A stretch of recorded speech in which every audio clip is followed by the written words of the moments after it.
శ్రోతలకు నా హృదయపూర్వక నమస్కారములు. ఆధ్యాత్మిక చదువులో, ఆత్మజ్ఞాన చదువులో అతి ముఖ్యమైనటువంటి భాగం మనని మనం గమనించుకోవటం, మనని మనం తెలుసుకోవటం, మనని మనం మార్చుకోవటం. అందుకే ఈ చదువు. అయితే మనము అన్నప్పుడు అసలు ఎవరు మనం? ఈ శరీరం మనకు తెలిసింది. ఇది ఈ శరీరాన్ని నడిపేది ఏంటి? మన మనస్సు. మనసు అంటే ఏంటి? భావాలు, ఆలోచనలు. అంటే మొత్తంగా శరీరం నేనని మనం అనుకుంటున్నా, ఈ శరీరానికి మూలాధారమై శరీరాన్ని కదిపేది, శరీరాన్ని నడిపేది, శరీరం చేత అన్నీ చేయించి శరీరము నేనే అనే భావాన్ని కల్పించేది భావాలే. ఆ భావాలనే ఆలోచనలు, ఆ భావాలనే జ్ఞాపకాలు, ఆ భావాలనే మనస్సు, ఇలా పిలుచుకుంటున్నాం. మొత్తంగా మనం భావోద్వేగాల సమాహారం, భావాల సమాహారం, మొత్తం భావాలం మనం. ఆ భావాలు ఈ శరీరం అనే పదార్థాన్ని కదుపుతూ దానితో కలిసి ప్రయాణిస్తూ ఉంటాయి. భావాలను పొందుతూ ఉంటాం, భావాలని వ్యక్తపరుస్తూ ఉంటాం. ఇంతే జీవితం. మొత్తంగా జీవితం ఏంటంటే భావ వ్యక్తీకరణ, భావగ్రహింపు. భావగ్రహింపు అనుభవాలు, భావ వ్యక్తీకరణ జీవితం. వ్యక్తీకరిస్తూ ఉంటాం. ఇలా సాగుతుంది మన జీవితం. ఇప్పుడు ఈ భావాలలో సద్భావాలు, దుర్భావాలు అనేటువంటిదే మన క్యారెక్టర్. ఒక మనిషి యొక్క గుణం ఏంటి, ఒక మనిషి యొక్క ప్రవర్తన ఏంటి, ఒక మనిషి యొక్క స్వభావం ఏంటి, ఒక మనిషిని మంచివాడు లేదా చెడ్డవాడు, మంచి ఆమె లేదా చెడ్డ ఆమె, లేదా కొన్ని సందర్భాలలో మంచివాళ్ళు, కొన్ని సందర్భాలలో చెడ్డవాళ్ళు, ఇలా మనం గ్రహిస్తూ ఉంటాం. మనల్ని ఇతరులు గ్రహిస్తూ ఉంటారు. ఇదంతా ఏంటి? మన భావ వ్యక్తీకరణ, మన భావ గ్రహింపు మీద ఆధారపడి మన క్యారెక్టర్ ఉంది. ఆధ్యాత్మిక చదువు, ఆత్మజ్ఞాన చదువు అంటే ఏంటంటే దుర్భావాలను వదిలేసి సద్భావాలను పెంచుకోవటం. అంటే అంతకంటే ఏం లేదు. సద్భావాల వలన మాత్రమే మనం శాంతిగా ఉంటాం, మన చుట్టూ ఉన్న అందరూ శాంతిగా ఉంటారు, ప్రపంచం అంతా శాంతిగా ఉంటుంది. ఏంటి? మన సద్భావాలు కదా, అందరికీ సద్భావాలు కావాలి. మీరు భక్తి అనండి, మతం అనండి, దేవుడు అనండి, గురువు అనండి, ఎవరి పేరైనా చెప్పండి, అది ఆధ్యాత్మికత అనండి, అంతరంగం అనండి, మోక్షం అనండి, ఏ పేరుతో పిలిచినా మనం శరీరంతో ఇక్కడ జీవిస్తున్నది నిజం. ఆ శరీరంతోనే అన్నీ చేస్తాం. ఆధ్యాత్మికమైన, భక్తి అయినా, భౌతికమైన, వృత్తి వ్యాపార ఉద్యోగాలైనా, ఏదైనా. ఇందులో సద్భావాలు, దుర్భావాలే మన జీవితం. అంతకుమించి ఏం లేదు. ఈ సద్భావ దుర్భావాలను సద్భావాలుగా మలుచుకోవటమే సాధన. ఎందుకని శరీరం ఉన్నంత వరకు మనం ఉండేది, శరీరం ఉన్నంత వరకు మనం వ్యక్తపరిచేది సద్భావ దుర్భావాలు, మనం గ్రహించేది సద్భావ దుర్భావాలు. ఏది గ్రహిస్తామో అవే వ్యక్తపరుస్తూ ఉంటాం. అందుకని మనను మనం సద్భావాలలోకి తెచ్చుకోగలిగితే చక్కటి ఆధ్యాత్మిక ప్రయాణం సాగుతూ ఉంటుంది. అందుకోసం అసలు ఇవన్నీ మాట్లాడుకునేది, ఇవన్నీ చెప్పుకునేది. ఎన్ని దేవుడి పేరు మీద ఎన్ని ఏర్పడినా, భక్తి పేరు మీద ఎన్ని ఏర్పడినా, ఎన్ని మతాలు వచ్చినా, ఎన్ని విధానాలు వచ్చినా, ఎంతమంది గురువులు, మాతాజీలు ఎన్ని చెబుతున్నా, ఎంతమంది ఆధ్యాత్మికత పేరు మీద ఎన్ని సాధనలు నేర్పుతున్నా, అవన్నీ కేవలం సద్భావాల కోసం. ఒక మనిషి దుర్భావాలు వదులుకోవడం. ఇప్పుడు అసలు దుర్భావాలు వదులుకోవడం అనేది ఒక ఆధ్యాత్మిక ప్రగతికి అవసరమైనటువంటి చర్య. ఏమండి, నేను ఆధ్యాత్మిక సాధనలో ఉన్నాను అంటే, ఇప్పుడు సాధన అంటే ఏంటి? ప్రయత్నం. సాధన అంటే ఏమీ లేదు, ప్రయత్నం. అది ఏ ప్రయత్నమైనా సాధనే. మీరు సైకిల్ తొక్కడం నేర్చుకుంటున్నారనుకోండి, ప్రయత్నమే. మీరు వంట చేయడం నేర్చుకుంటున్నారనుకోండి, ప్రయత్నమే, సాధనే. అలా మీరు ఏదైనా నేర్చుకుంటున్నప్పుడు అది సాధన. వచ్చేసింది అనుకోండి, సిద్ధించింది, సాధ్యం, చెయ్యగలను అని చెబుతారు. మీరు అలా ప్రవర్తించేస్తారు. వంట చేయడం వచ్చేసింది అనుకోండి, చేస్తారు. కానీ చేస్తున్నప్పుడు కూడా అది సాధనే, ప్రయత్నమే. ప్రతిసారి అది సాధనే. తెలియనప్పుడు తెలుసుకుంటానికి సాధన చేసాం, తెలిసినప్పుడు తెలిసిన దానిని సాధన చేస్తున్నాం జీవించడానికి. జీవించటంలో ఎప్పుడు ప్రయత్నం ఉంటుంది, కదలిక ఉంటుంది, అవసరాలు ఉంటాయి. అవసరాలన్నీ సాధనలే, ప్రయత్నించకుండా ఏది జరగదు. కాబట్టి దుర్భావాలను ముందు పోగొట్టుకోవడమే ఆధ్యాత్మిక పురోగతి. ఆధ్యాత్మికతలో నేను పురోగతి అంటే ముందుకు వెళుతున్నానా లేదా, సాధనలో నేను ముందుకు వెళుతున్నానా లేదా, దైవీ మార్గంలో, భక్తి మార్గంలో, గురు మార్గంలో, నేను నా సాధనా పదంలో, ఆధ్యాత్మికతలో నేను అసలు ఎంత పురోగమించాను, ఎంత ముందుకు వెళుతున్నాను, అసలు వెళుతున్నానా లేదా అనేది నాకు ఎలా తెలుస్తుంది అంటే, అది నాలో తగ్గినటువంటి అంటే పోగొట్టుకోబడుతున్నటువంటి దుర్భావాలు, నాలో పెరుగుతున్న సద్భావాలు, వీటి వలన తెలుస్తుంది. ఆధ్యాత్మిక పురోగతికి అడ్డంకులు ఏంటి? దుర్భావాలు, దుర్భావనలు పోగొట్టుకోవాలి. దాన్ని చెడు అని పిలుస్తాం, సద్భావాలనే మంచి అని పిలుస్తాం. నా ఆధ్యాత్మిక పురోగతి నాకే తెలిసే విషయం, ఎవరికి తెలిసే విషయం కాదు. మీరు అనుకుంటున్నారేమో ఎవరైనా దాన ధర్మాలు చేస్తున్నారు, లేదా పెద్ద పెద్ద కార్యక్రమాలు చేస్తున్నారు, భక్తి కార్యక్రమాలు చేస్తున్నారు, పెద్ద పెద్ద భక్తి ప్రచారాలు చేస్తున్నారు, అనేక రకాల మంచి పనులు చేస్తున్నట్టుగా కనపడుతున్నారు అని మీరు అనుకోవచ్చు. వీళ్ళంతా మంచివాళ్ళు, చాలా ఆధ్యాత్మిక పురోగతిలో ఉన్నారని. కాదు. ఆధ్యాత్మిక పురోగతి ఒకరిది ఇంకొకరికి అసలు తెలియదు. తెలియదు అని ఎందుకు చెబుతున్నానంటే, వాస్తవంగా ప్రకృతి అసలు ఒకరి హృదయంలో, ఒకరి మనసులో భావాలు ఇంకొకరికి తెలిసేలా పెట్టలేదు. కాబట్టి ఎవరికి వాళ్ళకే తెలుస్తుంది. నీ ఆధ్యాత్మిక పురోగతికి, నీ ఆధ్యాత్మిక డెవలప్మెంట్కి నువ్వు సాధనలో ముందుకు వెళ్తున్నావా లేదా అనేది నీకు మాత్రమే తెలుస్తుంది. ఎలా తెలుస్తుంది? నీలో దుర్భావాలు పోవాలి, నీలో సద్భావాలు పెరగాలి. సింపుల్ అంతే. దుర్భావాలు అంటే చెడు చెడ్డదని మనకు కూడా తెలుసుగా, కానీ ఆచరించేస్తూ ఉంటాం, అదే ప్రాబ్లం ఇక్కడ. అందుకని సాధనలో దుర్భావాలను పోగొట్టుకోని వాళ్ళు ఆధ్యాత్మిక పురోగతి ఎప్పటికీ సాధించలేరు. మీరు దేవుడితో ఉండొచ్చు, గురువుతో ఉండొచ్చు, మతంతో ఉండొచ్చు, మార్గంతో ఉండొచ్చు, అనేక గ్రంథాలు రోజు చదువుతూ ఉండొచ్చు, ఉదయం లేచిన దగ్గర నుంచి రాత్రి పడుకునే వరకు మీరు దైవనామ స్మరణలతోనే కార్యాలన్నీ చేసుకుంటూ ఉండొచ్చు. పెద్ద పెద్ద వేషాలు, భాషలు అవన్నీ దైవీపరంగా, మతపరంగా మార్చుకొని ఉండొచ్చు.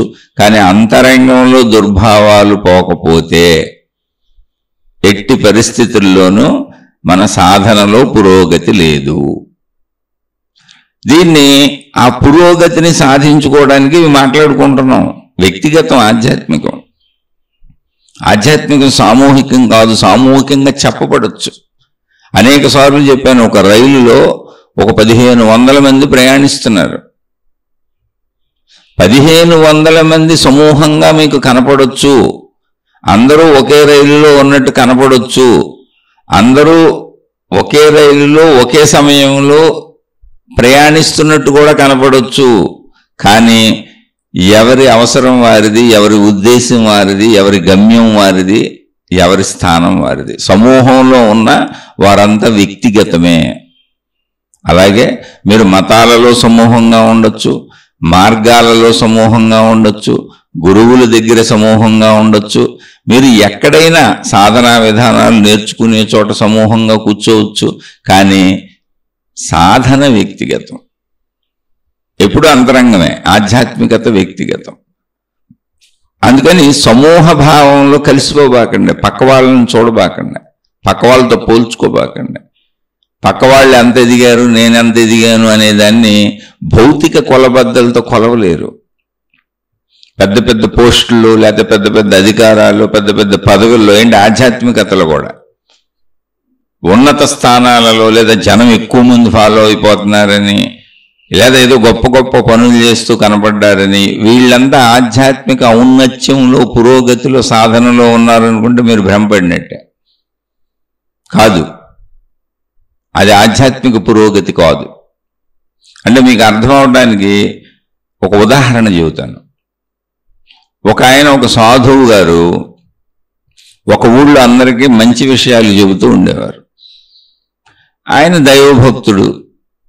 ఆయన ఏం ఆలోచించాడు, ఈ ఊర్లో చక్కటి దైవ మందిరం ఒకటి కడితే వచ్చిన వాళ్ళందరూ కూర్చోవడానికి వీలవుతుంది, ఒక మండపం కూడా నిర్మిస్తే ఈ మంచి విషయాలు చెప్పుకోవడానికి అనువుగా ఉంటుంది, వచ్చిన వాళ్ళు కూడా పాపం ఇబ్బంది పడకుండా ఉంటారు అని ముందు ఆ ఊళ్ళో మందిరం కట్టాలి అని అక్కడ భక్తులందరికీ చెప్పాడు.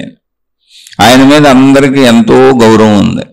ఆ గౌరవంతో అందరూ అలాగేనండి తప్పకుండా మందిరం కడదామని అందరూ కలిసి స్థల సేకరణ చేశారు. ఆ స్థలానికి అవసరమైనటువంటి డబ్బులు డొనేషన్ చేశారు. తలాకొళ్ళు ఎవరివ్వగలిగినంత వాళ్ళు ఇచ్చారు. ఆ ఊర్లో పెద్ద జమీందారు ఉన్నాడు, ఆయన వచ్చాడు, ఎంతో సహకరించాడు. మొత్తానికి మందిరం నిర్మాణం అయిపోయింది. కొన్ని వందల వేల మంది సహకరించారు. అందరికంటే అత్యధికంగా పెద్ద మొత్తం సహకరించి పూర్తి సహాయ సహకారాలు అందించి మందిరం నిర్మించబడటానికి కారణభూతుడైన వాడు ఆ ఊరు జమీందారు. సరే, ఇనాగరేషన్ వచ్చింది, మందిర ప్రారంభోత్సవం చేశారు. అప్పుడు ఒక సభ నిర్వహించారు. ఆ సభలో ఈ సాధువు గారు, అంటే అందరూ ఆయన గురువు గారు అని పిలుస్తారు, ఆ సాధువు గురువు గారు ఈ మందిరానికి అత్యంత అధిక మొత్తాన్ని దానం చేసినటువంటి, అంటే సహాయం చేసినటువంటి వ్యక్తికి సన్మానం చేయాలనుకుంటున్నాను. ఎందుకంటే ఈ మందిరం నిలబడటానికి ఎంతోమంది కష్టపడ్డారు, మీరందరూ కష్టపడ్డారు, ఇక్కడ ఉన్న వాళ్ళందరూ ఎవరు చేయగలిగిన సహాయం వాళ్ళు చేశారు. కానీ బాగా అధిక సహాయం చేసినటువంటి వ్యక్తిని సన్మానిద్దాం అనుకుంటున్నాం, ఆ వ్యక్తిని మీకు చూపిద్దాం అనుకుంటున్నాను, అతన్ని సన్మానించదలిచాను, మీరేమంటారు అన్నారు. అందరూ అవునవును చేయాలి, మనం సన్మానించాలనుకున్నారు. అందరికీ తెలిసి ఆ ఊరు జమీందారే బాగా సహకరించిన వాడు, ఎక్కువ డబ్బు ఇచ్చాడు, ఎక్కువ సహకారం ఇచ్చాడు. ఏదైనా పర్మిషన్లు, అక్కడ కట్టడాలకు అవసరమైన పర్మిషన్లు అవన్నీ తెప్పించాడు తన పలుకుబడి హోదా ఉపయోగించి. మొత్తంగా బాగా సహకరించిన జమీందారు గారు. అందరూ జమీందారు గారికి ఇప్పుడు సన్మానం అనుకుని, అవును ఆయనకి చేయాల్సిందే, బోళ్ళు ఖర్చు పెట్టాడు, బోళ్ళు చేశాడు, బోళ్ళు సహకారం అందించాడు అనుకున్నారు. ఆయన కూడా అవును అనుకున్నాడు. సభా వేదిక ప్రాంగణం నిర్మించబడింది అనుకో, డేట్ పెట్టుకున్నారు. ఆ పలానా డేట్ని మనం ఈ సన్మానం జరుపుదాం అనుకున్నారు. సభా వేదిక నిర్మించుకున్నారు. సభా వేదిక కింద అందరూ ఆసీనులై ఉన్నారు. సభా వేదికకి ఎదురుగా విఐపి గ్యాలరీ ఉంది. ఎక్కువ పెద్ద మొత్తాలు ఇచ్చిన వాళ్ళు, బాగా సహకరించిన వాళ్ళందరినీ ఆ విఐపి గ్యాలరీలో ముందు కూర్చోబెట్టారు. మొత్తం ఊరు జనం, పక్క ఊర్ల జనం కూడా వచ్చారు. మళ్ళీ ఏదో అక్కడ ఈ సన్మానం అయిన తర్వాత సాధువు గురువు గారు ప్రవచనం కూడా ఉంటుంది, పైగా మందిరం చూసినట్టు ఉంటుందని ఊళ్ళ వాళ్ళందరూ, అనేక ఊళ్ళ వాళ్ళు వచ్చారు చూడటానికి. అందరూ కూర్చున్నారు.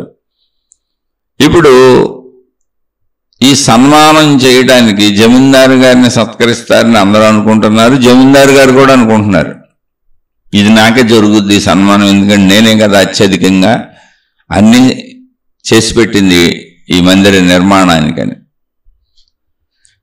సరే, ఈ సాధువు గురువు గారు వచ్చారు, చిన్న ఉపన్యాసం చెప్పారు. ఇప్పుడు మనం అత్యధికంగా సన్మానించినటువంటి, అంటే అత్యధికంగా ఈ గుడికి సహకరించినటువంటి వ్యక్తిని సన్మానించాలనుకుంటున్నాం కదా, వారిని పిలుద్దాం అన్నాడు. వారిని పిలుద్దాం అన్నప్పుడు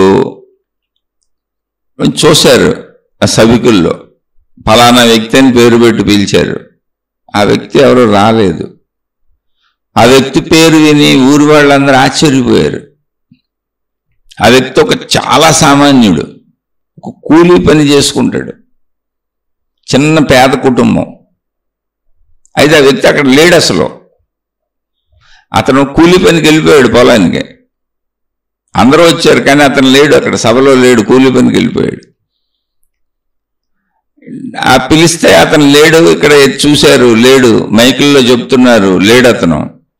వెంటనే ఈ సాధువు గారు, గురువు గారు, అయ్యా ఈ ఊరు వాళ్లే కదా, దయించి అతన్ని కొంచెం మీకు తెలిస్తే తీసుకురండి, అతను ఇక్కడ కూలీ పని చేస్తాడని విన్నాను, ఇక్కడే చేస్తాడు కదా ఊళ్ళో, మీకు తెలుసుంటే తీసుకురండి అంటే కొంతమంది అయ్యో మాకు తెలుసని బయలుదేరారు, తీసుకొస్తామని. ఊరు వాళ్ళకి తెలుసు అతను, కానీ కడు పేదవాడు, తినడానికి ఇబ్బంది పడేవాడు. అతను కూలి పనికి వెళ్ళాడు, వీళ్ళు తీసుకొస్తామని వెళ్ళారు. ఇక్కడ జమీందారు గారి మొహం మాడిపోయింది. మిగిలిన వాళ్ళందరూ కూడా ఏం జమీందారు గారికి చేస్తారనుకుంటే ఆ కూలి వాడిని పిలిపించాడు ఏంటని. సరే, ఏదైనా ఆయన సాధువు గారు, గురువు గారు, అంత గుడి నిర్మించారు, ఆయన మీద గౌరవభావం ఉంది ప్రజలకి. కొంత కన్ఫ్యూజన్ ఉన్నా కూడా అందరూ కూడా మౌనంగా కూర్చున్నారు. ఈ లోపల సాధువు గారు, అయ్యా ఆ వ్యక్తిని తీసుకొచ్చే వరకు మనం దైవనామస్మరణ చేసుకుంటూ ఉందామని అక్కడ దైవనామస్మరణ స్టార్ట్ అయింది. అందరూ చేసుకుంటున్నారు. సరే, వెళ్ళిన వ్యక్తులు ఆ కూలి అతను అక్కడ పొలంలో ఏదో కూలి పని చేస్తున్నాడు. అతను, అయ్యా నేను ఇలా గురువు గారు రమ్మన్నారు, మన సాధువు గురువు గారు, మందిరంలో ఇలా సన్మానం జరుగుతుంది, నిన్ను తీసుకురమ్మన్నారు. అంటే ఆయన, నీకు తెలియదా, నువ్వు రాలేదేంటి మందిరం దగ్గరికి అని అడిగారు. అయ్యా నాకు తెలుసు, కానీ ఏదో అత్యధికమైనటువంటి ధనం ఇచ్చిన వ్యక్తిని అక్కడ సన్మానిస్తారు, పని చూద్దామని ఆనందంగా వద్దామనుకున్నాను, కానీ కూలీ పని చేయకపోతే నా ఇల్లు గడవదు, నాకు ఇంట్లోకి నా భార్య పిల్లలు పస్తులు ఉండాల్సి వస్తుంది, చాలా మేము పేదరికంలో ఉన్నవాళ్ళం, మీ అందరికీ తెలుసు కదా, ఎప్పటి నుంచో ఈ ఊళ్ళోనే ఉంటున్నాను, కాబట్టి అందుకని నేను రాలేదు, నా పని మానేసి. ఎందుకని సాయంత్రం కూలి పని చేసుకు వెళ్ళేటప్పుడు నేను గురువు గారికి కనపడి ఆయనకి నమస్కరించుకొని మందిరాన్ని కూడా దర్శించుకొని వెళ్తాను.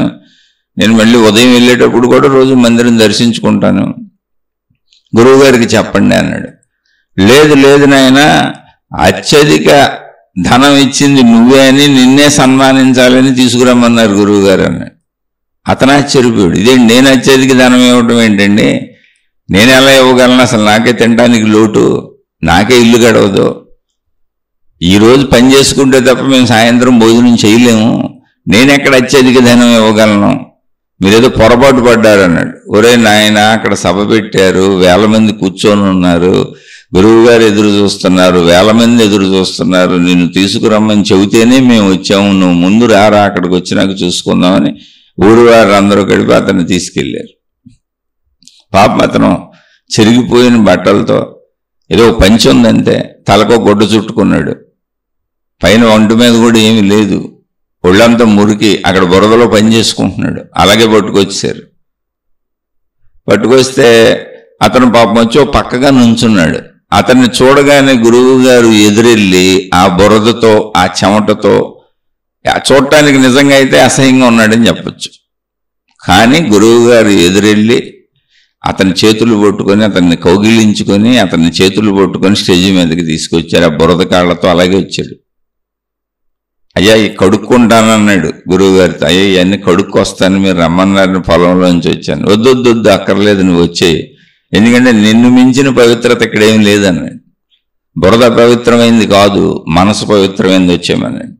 స్టేజ్ మీదకి తీసుకెళ్ళి అక్కడ ఉన్నటువంటి కుర్చీలో అతన్ని కూర్చోబెట్టి అతనికి చక్కటి ఒక శాలువా కప్పి, ఒక దండేసి, స్వయంగా గురువు గారే అతని పైన పూలేసి చేస్తుంటే అందరూ ఆశ్చర్యపోతున్నారు. అతను కూడా ఆశ్చర్యపోతూ నమస్కారం పెట్టి నుంచున్నాడు. అంతే, రెండు చేతులు జోడించి అలా కూర్చున్నాడు అక్కడ కుర్చీలో.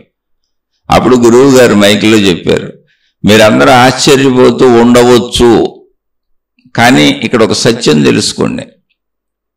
ఏంటి సత్యం అంటే, మనకు నిజంగా అయితే, భౌతికంగా అయితే అధిక సాయం చేసింది, భౌతికంగా లెక్కలేసుకుంటే అధిక సాయం చేసింది, అధిక డబ్బు ఇచ్చింది జమీందారు గారు.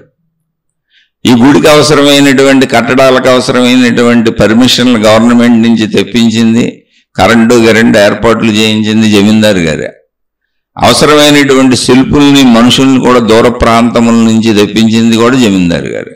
ఇంకా మిగిలిన ఎంతోమంది తమ శక్తి కొలది సహాయం చేశారు.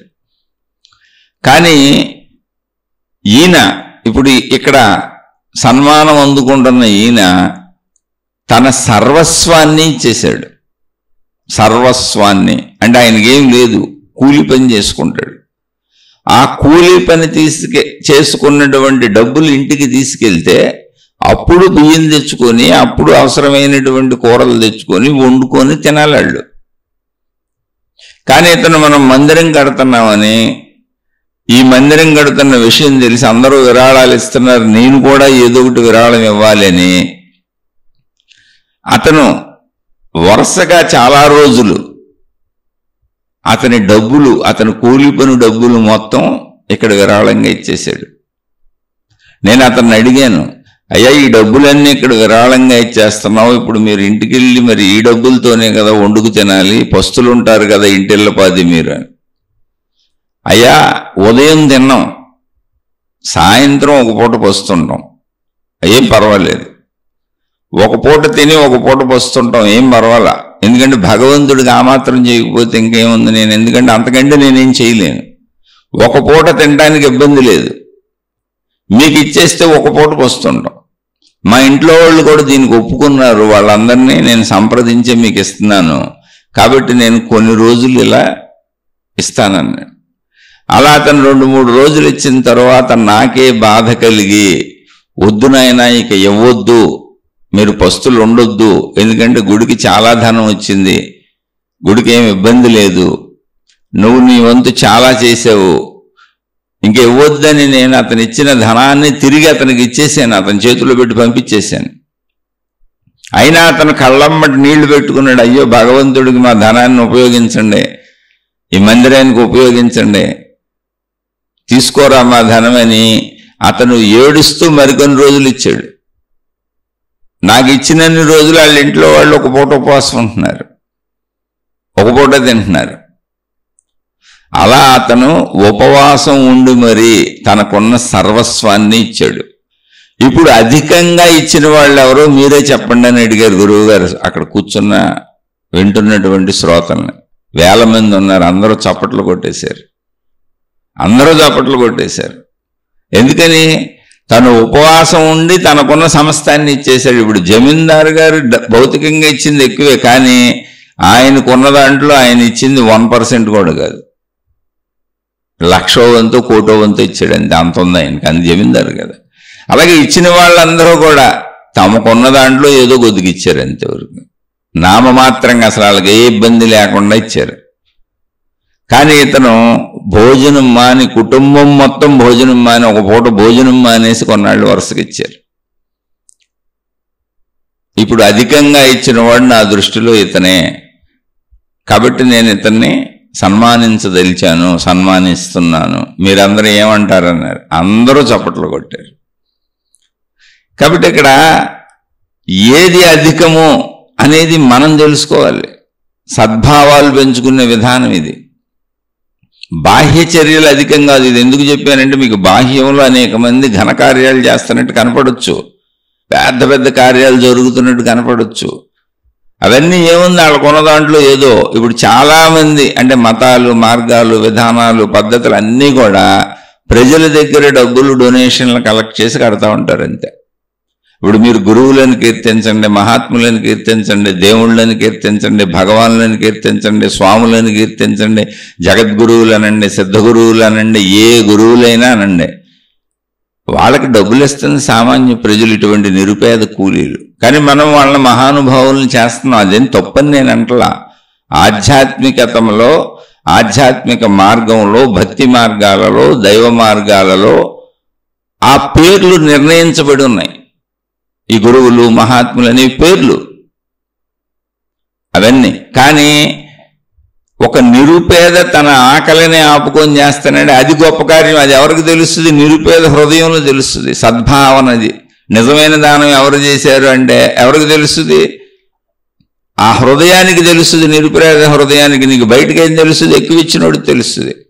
ఎక్కువ ఇచ్చినోడు ఏమిచ్చాడు? ఎక్కువిచ్చాడు? తనకి చాలా ఎక్కువ ఉంది, అందులో కొంత ఇచ్చాడు, తను పోగొట్టుకుంది ఏం లేదు.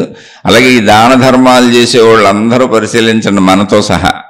ఏదో గుడి ముందు కూర్చొని భిక్షగాళ్ళు ఉంటే రూపాయో, 2 రూపాయలు, 5 రూపాయలు, 10 రూపాయలు వేస్తాం. అది అసలు మనకు పెద్ద విషయం కాదు, అది అసలు మనకు విషయమే కాదు. అలా ఎంతోమంది దాన ధర్మాలు చేసేవాళ్ళు ఎలాగే చేస్తారు, అనేక కార్యాలు చేసేవాళ్ళు ఎలాగే చేస్తారు. అందుకని బాహ్య ఆడంబరాలను చూడకండి, ఆధ్యాత్మికత అది చెప్పింది. సద్భావాల్ని హృదయంలో ఉండాలి. అంటే ఇది ఉదాహరణకు చెప్పాను, నేను నిత్యమని చెప్పట్లా. నేను అర్థం చేసుకునే విధానంలో బాహ్య ఆడంబరాలు చూసి వాళ్ళందరూ ఏదో ఆధ్యాత్మిక పురోగతిలో కొట్టుకుపోతున్నారని అనుకోబాకండే. అసలు అది లేరు, ఉండదు.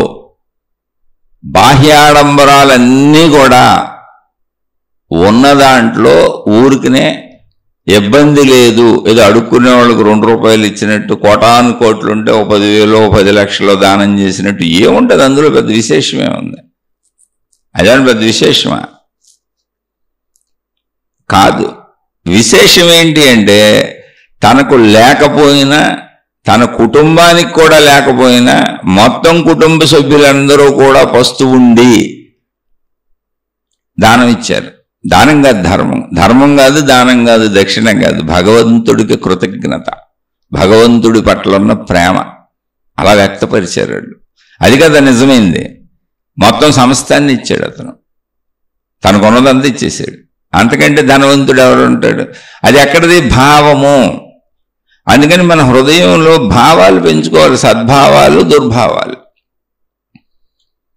దుర్భావాలు తొలగించుకోవాలి, సద్భావాలు పెంచుకోవాలి. ఎందుకంటే మనం భావాలతోనే జీవిస్తాం, మన శరీరం భావాలతో కదులుతుంది. ఇటువంటి దానినే వ్యాస మహర్షి మనకు మహాభారతంలో కూడా ఒక కథను అందించారు, మనం నేర్చుకోవాలని. ధర్మరాజు అద్భుతమైనటువంటి రాజసూయ యాగం చేశాడు, మహాపెద్ద యాగం. ఏంటంటే ప్రపంచంలో ఉన్న వాళ్ళందరినీ పిలిచేశాడు, నిరంతరం భోజనాలు, వాళ్ళందరికీ వాళ్ళు కోరినంత బహుమతులు, ధనధాన్యాలు, బంగారాలు, వజ్రాలు, వైఢూర్యాలు అన్నీ దాన ధర్మాలు చేస్తూ ఉన్నాడు. రోజుకి లక్షల్లో భోజనాలు చేస్తున్నారు, వేల మంది వండుతున్నారు, లక్షల్లో రోజుకు భోజనాలు, అద్భుతమైన వంటకాలు. ఇదంతా కృష్ణుడి సారథ్యంలో జరుగుతుంది. కృష్ణ భగవానుడు కూడా అక్కడే ఉన్నాడు. అలా అతిథులు రోజు వస్తున్నారు, తింటున్నారు, వెళ్తున్నారు. మొత్తం ప్రపంచం నలుమూలల నుంచి వస్తున్నారు ధర్మరాజు ఆహ్వానం మీదకి. ఎంతో మందికి, లేని వాళ్ళకి, బ్రాహ్మణులకి, అనేక వాళ్ళు, అడిగిన వాళ్ళందరికీ అడగటమే ఆలస్యం. వజ్ర వైఢూర్యాలు ఎంత కావాలంటే అంత ఇచ్చేస్తున్నాడు, బంగారాలు. అంటే అలా చేయాలని నిర్ణయించుకు చేస్తున్నాడు ఆయన. పాండవులు ఆనందపడిపోతున్నారు వచ్చేవాళ్ళని చూసి. రోజుకి లక్షల మంది భోజనాలు చేసి చేతులు కడుగుతుంటే ఆ చేతులు కడిగిన నీళ్లు మడుగులు అయిపోతున్నాయి, అక్కడ నీటి చెరువులు వెళ్ళిపోతున్నాయి, అంతమంది తింటున్నారు అక్కడ. ఇక వీళ్ళు వండి వడ్డించి వార్చింది అయితే అసలు అవన్నీ మడుగులు అయిపోతున్నాయి, అంత వంటలు వండుతున్నారు. అందరూ ఎంతో సంతోషంగా ఉన్నారు, ఆనందంగా ఉన్నారు. పాండవులకి లోపల ఇటువంటి అద్భుతమైనటువంటి ఈ రాజసూయ యాగం, ఇటువంటి అద్భుతమైన దాన ధర్మాలు, ఇటువంటి అద్భుతమైన భోజన కార్యక్రమాలు మనం మాత్రమే చేయగలిగాం, వేరే వాళ్ళ వల్ల అవుతుందా ఇది అనేటువంటి భావన లోపల వచ్చింది. కానీ నిజమే, పాపం మరి చేస్తుంది నిజమే, ఆ భావన రావటం నిజమే. అయితే ఏ కించిత్ అహంకార భావన కలిగినా నిజమైనటువంటి గురువు, నిజమైనటువంటి దేవుడు మన పక్కన ఉంటే మన సద్బుద్ధిలోకి తీసుకెళ్ళిపోతాడు. అందుకనే కాదు ఇక్కడ అది కించిత్తైన అహంకారం రాకూడదు. ఎందుకని? నీకు అన్ని సంపదలు ఇవ్వబడ్డాయి, నీకు అటువంటి పొజిషన్ ఇవ్వబడింది, నీకు అంత అధికార హోదాలు ఇవ్వబడినాయి, అవన్నీ ఉన్నాయి కనుక నువ్వు చేస్తున్నావు. నువ్వు ఎందులో కష్టపడి చేసింది ఏముంది? పాండవులందరూ హాయిగా కూర్చున్నారు, వంటలోళ్ళు వండుతున్నారు, అక్కడ సంపదలు ఉన్నాయి, వచ్చిన వాళ్ళు అందరిని ఆహ్వానించారు, పెడుతున్నారు, వెళ్తున్నారు. కానీ లోపల భావన పెరిగింది. అలా పెట్టడం కూడా మంచిది, అసలు పెట్టిన వాళ్ళు ఉంటారుగా. కానీ కించిత్తు వాళ్ళకి మనం కాబట్టి చేయగలుగుతున్నాం, వేరే వాళ్ళ వల్ల అవ్వదు అంటే మనం మంచి వాళ్ళం అనే అహంకారం పెరిగింది. మంచి అహంకారం అది, మంచి వాళ్ళమే మనం కాబట్టి అలా చేయగలుగుతున్నాం. ఇలా ఇస్తారా, ఇన్ని దాన ధర్మాలు ఇస్తారా, అందరూ దాచుకుంటారు, ఇన్ని లక్షల మందికి భోజనాలు పెడతారా అంటే మంచి వాళ్ళల్లో మంచి అహంకారం కూడా పెరగకూడదు, అది ప్రమాదమే. అది కృష్ణుడికి అర్థమైంది, గ్రహించాడు ఆయన.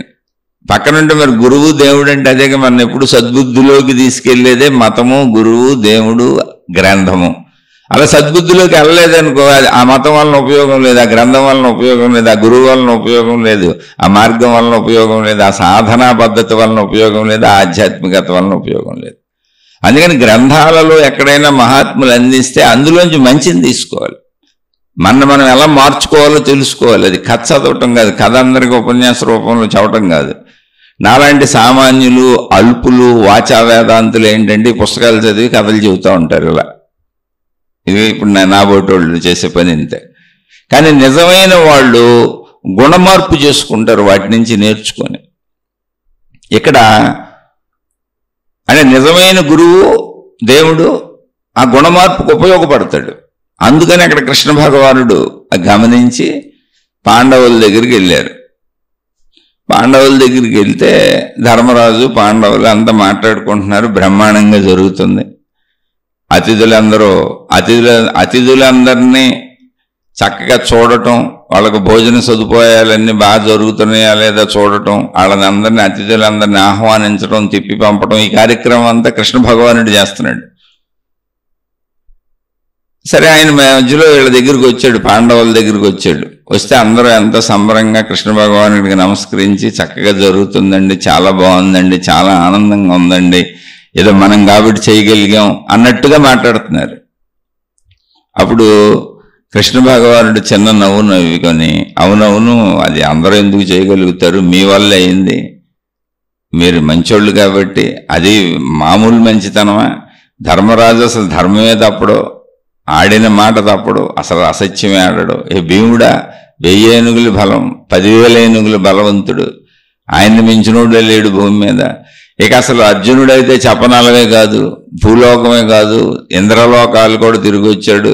దేవుళ్ళు దేవతలే ఆయన ముందు నిలబడలేనంత వీరత్వం అయింది. అలా నకుల సహదేవులు అందరినీ పొగిడాడు కృష్ణుడు. పొగిడి, మీరు సామాన్యుల, మీరు కాబట్టి అంత ఇదిగా జరుగుతుంది, రండి ఒకసారి మీకు అలా వెళ్ళొద్దాం, ఒక విచిత్రం చూపిస్తాను అన్నాడు ఆయన. ఇక్కడ ఒక విచిత్రం కూడా జరుగుతుంది, దాన్ని చూపిస్తాను రండి అన్నాడు. రెండండి వాళ్ళ 5గురిని వెంట పెట్టుకొని వస్తే, ఈ తినేసిన వాళ్ళు, భోజనం చేసేసిన వాళ్ళు చేతులు కడిగిన చోట ఒక నీళ్ల మడుగు ఏర్పడిపోయింది అక్కడ. మళ్ళీ వచ్చి చేతులు కడుగుతున్నారు. ఇక ఆగట్లా, వంటలో తింటూనే ఉన్నారు, తినేవాళ్ళు తింటున్నారు, అయిపోయిన వాళ్ళకి మళ్ళీ కొత్త బంతులు వేస్తున్నారు, మళ్ళీ వడ్డిస్తున్నారు, అలా సాగుతూనే ఉన్నాయి. వచ్చి చేతులు కడిగేవాళ్ళు కడుక్కుంటున్నారు, వెళ్ళిపోతున్నారు. ఒక పక్కన నుంచొని కృష్ణుడు అటు గమనించండి అని వేలు పెట్టి చూపిస్తే అక్కడ ఒక ముంగిస ఆ నీళ్ళల్లో పడి డొల్లుతుంది. అలా డొల్లుతూనే ఉంది, అడు తిరుగుతుంది, ఇటు తిరుగుతుంది, డొల్లుతుంది, మళ్ళీ ఆ మడుగులోకి వెళ్తుంది, మళ్ళీ వస్తుంది. మళ్ళీ కొత్తగా చేతులు కడిగిన వాళ్ళు చేతులు కడుగుతుంటే మళ్ళీ వచ్చి ఆ నీళ్ళల్లో డొల్లుతుంది, మళ్ళీ మడుగులోకి వెళ్తుంది, అలా పైకి వస్తుంది, చేతులు కడిగే చోట నుంచి మళ్ళీ వెళ్తుంది, అలా డొల్లుతూనే ఉంది. అంటే కృష్ణుడు అన్నాడు, ఇది ఇప్పటి నుంచి కాదు, మనం ఈ యాగం మొదలుపెట్టిన కాడి నుంచి ఇది ఇలా చేస్తూనే ఉంది. నేను రోజు చూస్తున్నా దీన్ని. ఎప్పుడు మనం మొదలుపెట్టి చాలా రోజులు అయిపోయింది, ఇది రోజు ఇలాగే చేస్తుంది. ఎందుకు ఇది ఇలా చేస్తుందో ఏంటో దాన్ని అడగండి అన్నాడు ఆయన కృష్ణ భగవానుడు. నాకు అర్థం కాలేదు, తెలుసుకుందామని మిమ్మల్ని కూడా పిలిచాను, ఎందుకంటే యాగకర్తలు కదా మీరు, అసలు అలా ఎందుకు చేస్తుంది కనుక్కోండి అన్నాడు ఆయన. అంటే నేను ధర్మరాజు దాన్ని అడిగాడు, ముంగేస ఆగాని. అది ఆగింది, ధర్మరాజుని చూసింది. నువ్వెందుకు ఇలా ఈ నీళ్ళల్లో పొరలాడుతున్నావు, ఎందుకు అలా మళ్ళీ ఈ చేతులు కడిగిన చోటుకు వస్తున్నావు, ఈ నీళ్ళల్లో పొరలాడుతున్నావు, ఇక్కడి నుంచి మళ్ళీ మడుగులోకి వెళ్తున్నావు, మళ్ళీ వస్తున్నావు, మళ్ళీ చేతులు కడిగిన నీళ్ళలో ఇలా ఈ నీళ్ళంతా తిరుగుతున్నావు ఎందుకు అంటే, అది మీరు నన్ను ఒకసారి అసలు ముందు బాగా పరిశీలించండి అంది. ఆ ముంగీసను చూశారు. ఆ ముంగీసకి కొంత భాగంలో అక్కడక్కడ బంగారుమయమైపోయి ఉంది, దాని చర్మం బంగారు రంగులో మెరుస్తుంది. మిగిలిన చర్మం మామూలుగా ఉంది, ముంగీసలుగా ఉన్నట్టుగా ఉంది. అరే, ఈ బంగారు చర్మపు ముంగీసను అసలు ఎక్కడా చూడలేదు, చాలా విచిత్రంగా ఉంది అంటే, అవును, నాకు ఈ బంగారు అనేది పుట్టుకతో వచ్చింది కాదు, మధ్యలో జరిగింది. దాని కథ చెబుతాను వినండి. ఫలానా గ్రామంలో, మీ రాజ్యంలోనే ఫలానా గ్రామంలో ఒక బ్రాహ్మణుడు ఉన్నాడు. ఆయన పాపం యాచక వృత్తితో జీవిస్తాడు, ఎందుకంటే బ్రాహ్మణ కార్యాలయం జరగట్లేదు, ఆయన ఎవరు పిలవట్లేదు, వృత్తి లేదు ఆయనకి, పైగా వృద్ధాప్యం కూడా వచ్చింది. యాచక వృత్తితో బతుకుతాడు ఆయన భార్య, ఆయన కుమారుడు, ఆ కుమారుడికి వివాహం అయింది, ఆవిడ కూడా భార్య ఉంది. వాళ్ళు 4 అక్కడే ఉంటారు, యాచక వృత్తే. కానీ పాపం వాళ్ళకి అసలు తినడానికి కూడా ఏమీ దొరకట్లేదు.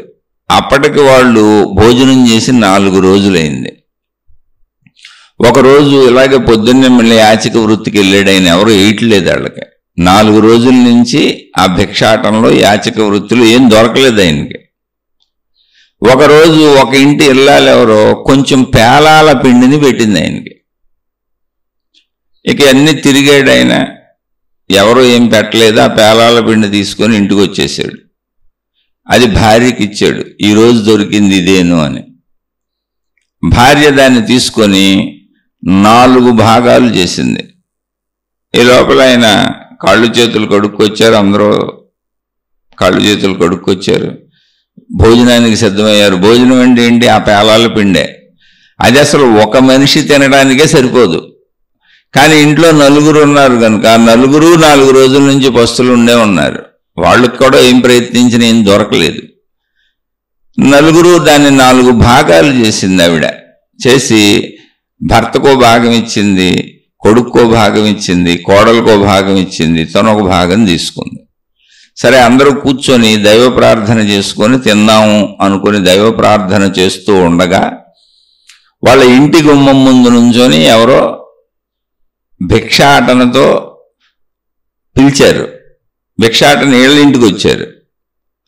పిలిస్తే ఈయన ఇంటి యజమాని చూద్దామని వెళ్ళి తలుపు తీసాడు. ఆయన చూస్తే ఒక యాచకుడు అక్కడ నిలబడి ఉన్నాడు. నిలబడి, అయ్యా, నేను భోజనం చేసి వారం రోజుల పైన అయింది, చనిపోయేలా ఉన్నాను, నీరసించిపోయాను, స్పృహ తప్పిపోయేలా ఉన్నాను, అసలు నాకేమీ తెలియట్లేదు, కొంచెం అన్నా ఏమన్నా నాకు తినడానికి పెట్టండి, లేకపోతే నేను ఇక్కడే స్పృహ తప్పి పడిపోతానని అడిగాడు అతను. వెంటనే ఆయన అయ్యయ్యో లోపలికి రండి అని చెప్పి తీసుకొచ్చి అతిథిని కూర్చోబెట్టి, ఆ యాచకుడిని కూర్చోబెట్టి అతనికి తన వంతు పేలాల పిండిని ఇచ్చాడు తినమని. ఇస్తే అతను తినేశాడు. అతను పాపం ఆతృతగా తినేశాడు. గబగబా ఇంటి ఇళ్ళాలు మంచినీళ్ళు తెచ్చిచ్చింది. తింటూ కొంచెం పొలమారుతూ మళ్ళీ ఆ మంచినీళ్ళు తాగుతూ ఆ పిండి తినేశాడు. గమనిస్తే అతనికేమీ ఆకలి తీరలేదు. పక్కకు చూస్తున్నాడు, ఇంక చూస్తున్నాడు ఏమన్నా పెడతారా అని. అప్పుడు ఆ ఇంటి యజమానురాలు భార్య తన వంతు పేలాల పిండిని తెచ్చి అతనికి ఇచ్చేసింది. అది కూడా తినేశాడు. ఆయన కడుపు నిండలేదు. అప్పుడు కుమారుడు తన వంతు భాగాన్ని తెచ్చి ఇచ్చేశాడు. అతను అది కూడా తినేశాడు, అయినా కడుపు నిండలేదు.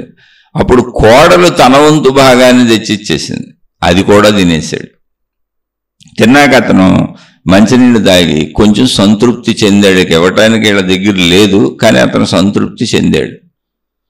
చెందినాక అతను చేతులు కడుక్కోవటానికి ఇంటి యజమాని అతన్ని వాళ్ళ ఇంటి బయటికి తీసుకొచ్చి అక్కడ ఒక తొట్టు ఉంటే ఆ తొట్టులో నీళ్లు ఉన్నాయి, అక్కడ ఒక తొట్టులో ఉన్న నీళ్లను ఒక చెంబుతో తీసి అతని చేతులు కడుక్కోవటానికి అతని చేతుల మీద పోసాడు ఈయన, ఇంటి యజమాని గౌరవంగా. అలా ఇంటి యజమాని నీళ్లు పోస్తుంటే ఆ తిన్నటువంటి యాచకుడు చేయి కడుక్కుంటున్నాడు. ఆ కడుక్కుంటున్నప్పుడు ఆ నీళ్లు కింద పడుతున్నాయి. నేను అటువైపుగా వెళ్ళాను, ఆ నీళ్లు నా శరీరం మీద పడినాయి. ఆ నీళ్లు నా శరీరం మీద ఎక్కడెక్కడ పడినాయో అక్కడ నా శరీరం బంగారుమయమైపోయింది. నాకు అప్పుడు అర్థమైంది, దానాలలోకెల్లా అత్యుత్తమమైనటువంటి దానము ధర్మము చేసింది అతను. బంగారుమయమైపోయింది నా శరీరం.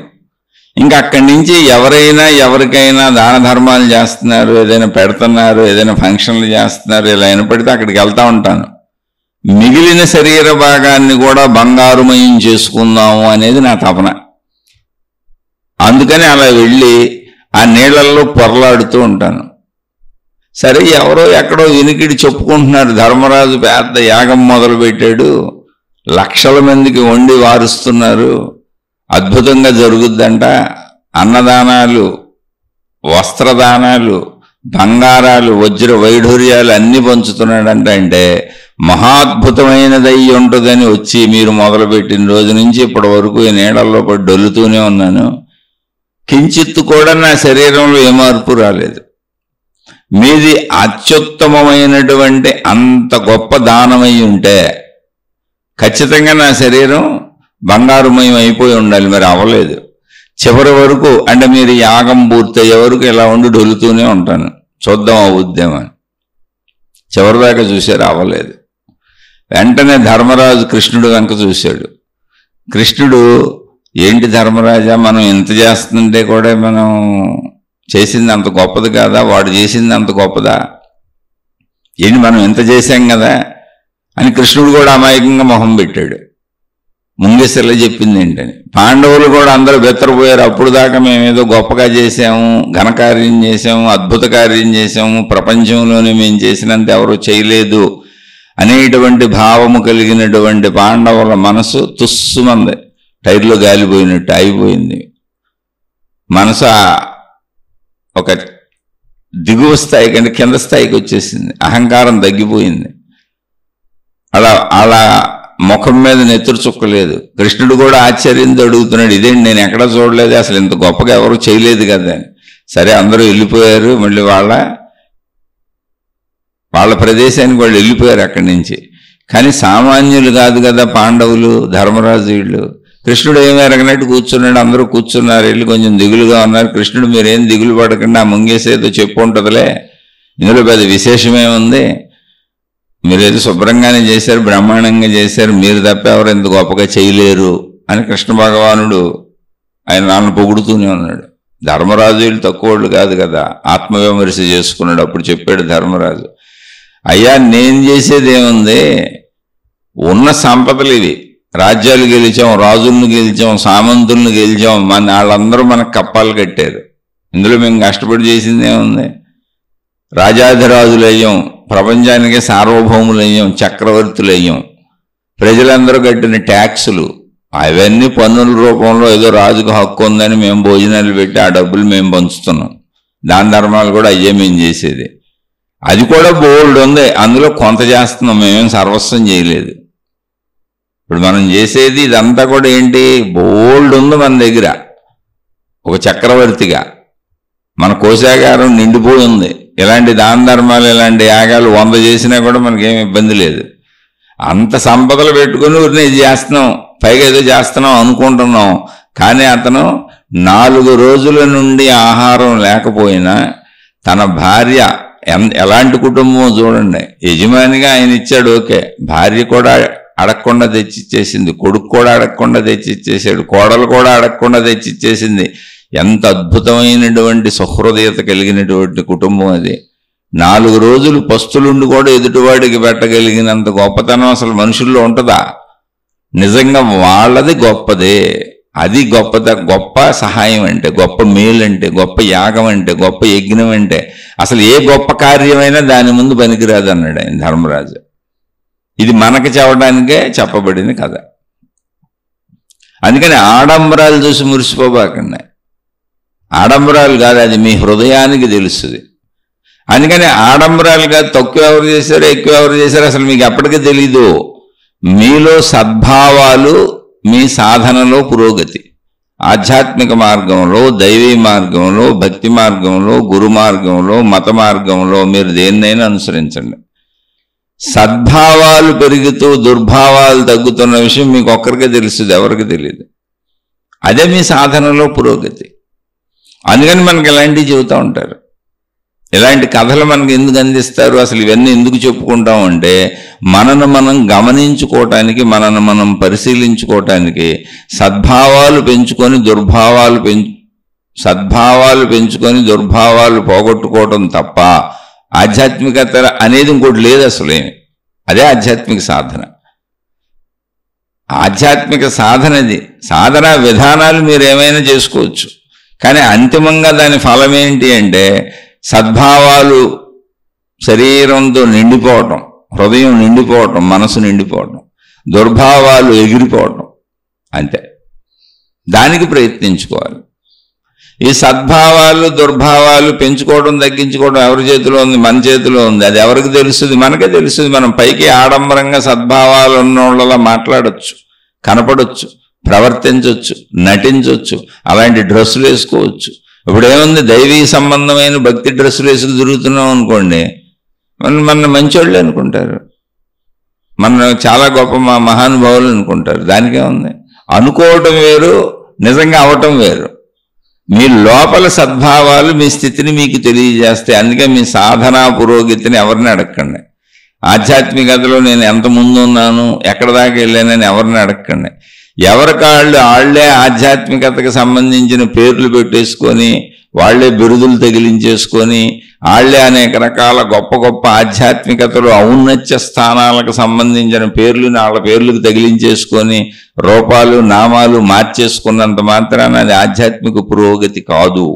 మీ అంతరంగంలో సద్భావాలు పెరగటం అది మీకే తెలుస్తుంది. అది ఆధ్యాత్మిక పురోగతి, సాధనలో పురోగతి. ఓ భార్యాభర్తలిద్దరూ ఒక అద్భుతమైనటువంటి ఆశ్రమం ఒకటి కట్టబడింది. ఒక గురువు గారు కట్టారు. ఎంతో మంది ప్రజలు చూడటానికి వెళ్తున్నారు. వీళ్ళు కూడా వెళ్ళారు. భార్యాభర్తలు ఇద్దరు వెళ్ళారు. వెళితే అక్కడ దాకా ఎంటర్ అయ్యారు. ఇదే ఆశ్రమం స్టార్ట్ అవుతుంది. అక్కడి నుంచి ఇంక అందరూ చాలా స్లోగా జాగ్రత్తగా అన్ని చూసుకుంటూ వెళ్తున్నారు. రకరకాలు ఉన్నాయి, దైవ మందిరాలు ఉన్నాయి, అనేక రకాలు ఉన్నాయి. అక్కడ అన్ని చూసుకుంటూ వెళ్తుంటే భార్య లోపలికి ఎంటర్ అవ్వగానే ఆ పక్కన భర్తతో చెప్పింది, చూసారా అక్కడ కొబ్బరికాయలు, కొబ్బరి పీసులు అన్ని తీసి అక్కడే పడేశారు. పెద్ద ఆశ్రమం అన్నారు. శుభ్రత ఉందా పాడుందా చూడండి, కొబ్బరి పీసు అంతా అక్కడ పడి ఉంది. ఆ కొబ్బరి నీళ్లు కొట్టిన ప్లేస్ చూడండి ఎంత అసహ్యంగా ఉందో, దాన్ని ఎవరు శుభ్రం చేయట్లేదు. ఇలా అవి చూసారా అక్కడ చూడండి, ప్రసాదాలని అరటిపళ్ళు తొక్కలు తిని అక్కడే పడేశారు, దాన్ని ఎవరు శుభ్రం చేయట్లేదు. ఇలా మొత్తం ఆశ్రమం అంతా తిరుగుతూ ఆ రాలిపడిపోయిన ఎండాకులు, అక్కడ ఉన్నటువంటి తప్పులు లోట్లు అన్నీ చెబుతుంది. అవన్నీ చూసింది, అవన్నీ చెబుతుంది. ఏదో పెద్ద గురువు గారు పెద్ద ఆశ్రమం అద్భుతంగా కట్టారు అన్నారు. బాగానే ఉంది, కట్టారు, ఏముంది, ప్రజల దగ్గర డబ్బులు వసూలు చేసి కట్టారు. కానీ చూడండి దాని అసలు మెయింటెనెన్స్ ఏమన్నా ఉందా అని మొత్తం తప్పులే చెప్పింది. అక్కడ కొన్ని వందల వేల మంది రోజు వస్తున్నారు. చక్కగా వచ్చి అందరూ దర్శనాలు చేసుకొని హాయిగా ఆనందం పొంది వెళ్తున్నారు. ఈ భర్తకు కూడా ఆనందంగానే ఉంది. ఆయన ఏం చూస్తున్నాడు, అద్భుతంగా మందిరం అద్భుతంగా ఉంది, మందిరంలో భగవత్ స్వరూపం అద్భుతంగా ఉంది, అక్కడ వాతావరణం ఎంతో ప్రశాంతంగా ఉంది, హాయిగా ఉంది, చక్కటి సాంబ్రాణి పొగలు వస్తున్నాయి. ఆ సాంబ్రాణి వాసనలో ధూపదీప నైవేద్యాలతో అక్కడ జరిగేటువంటి క్రియలు, వీళ్ళు వెళ్ళే టైంకి అక్కడ జరుగుతున్న భజనలు, నామ సంకీర్తనలు అవన్నీ ఎంతో హాయిగా వినపడుతున్నాయి ఆ భర్తకి. భార్య ఇవన్నీ మర్చిపోయి ఇవన్నీ చూడకుండా ఆ తప్పులు ఎత్తుకుతుంది అక్కడ. అన్ని దుర్భావము సద్భావం అంటే అంతే. భార్య అంటే ఆడవాళ్ళని తప్పు అంటాం కాదు, భర్త అంటే మగవాళ్ళని తప్పు అంటాం కాదు. కావాలంటే ఇటు దొడ్డేసుకోండి ఊరికి ఇద్దరని చెప్పడానికి చెప్పాను అంతే. అందుకని అక్కడికి వెళ్ళి నువ్వు ఏం చూస్తావు అంటే, నీ లోపల దుర్భావాలుంటే నువ్వు చెడునే చూస్తావు, నీ లోపల సద్భావాలుంటే నీకు మంచిగా కనపడుద్ది.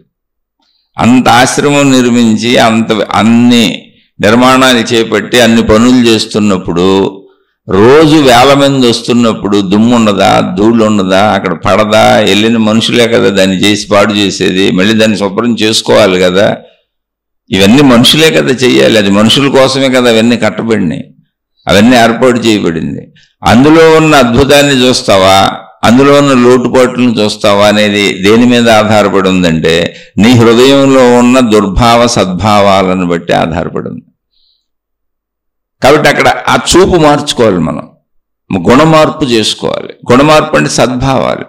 ప్రాక్టికాలిటీ ఏంటి, రోజు వందల వేల మంది వచ్చే చోట మనం ఇప్పుడు జస్ట్ క్లీన్ చేసేవాళ్ళు క్లీన్ చేస్తున్నా మళ్ళీ వెనక పడతా ఉంటాయి.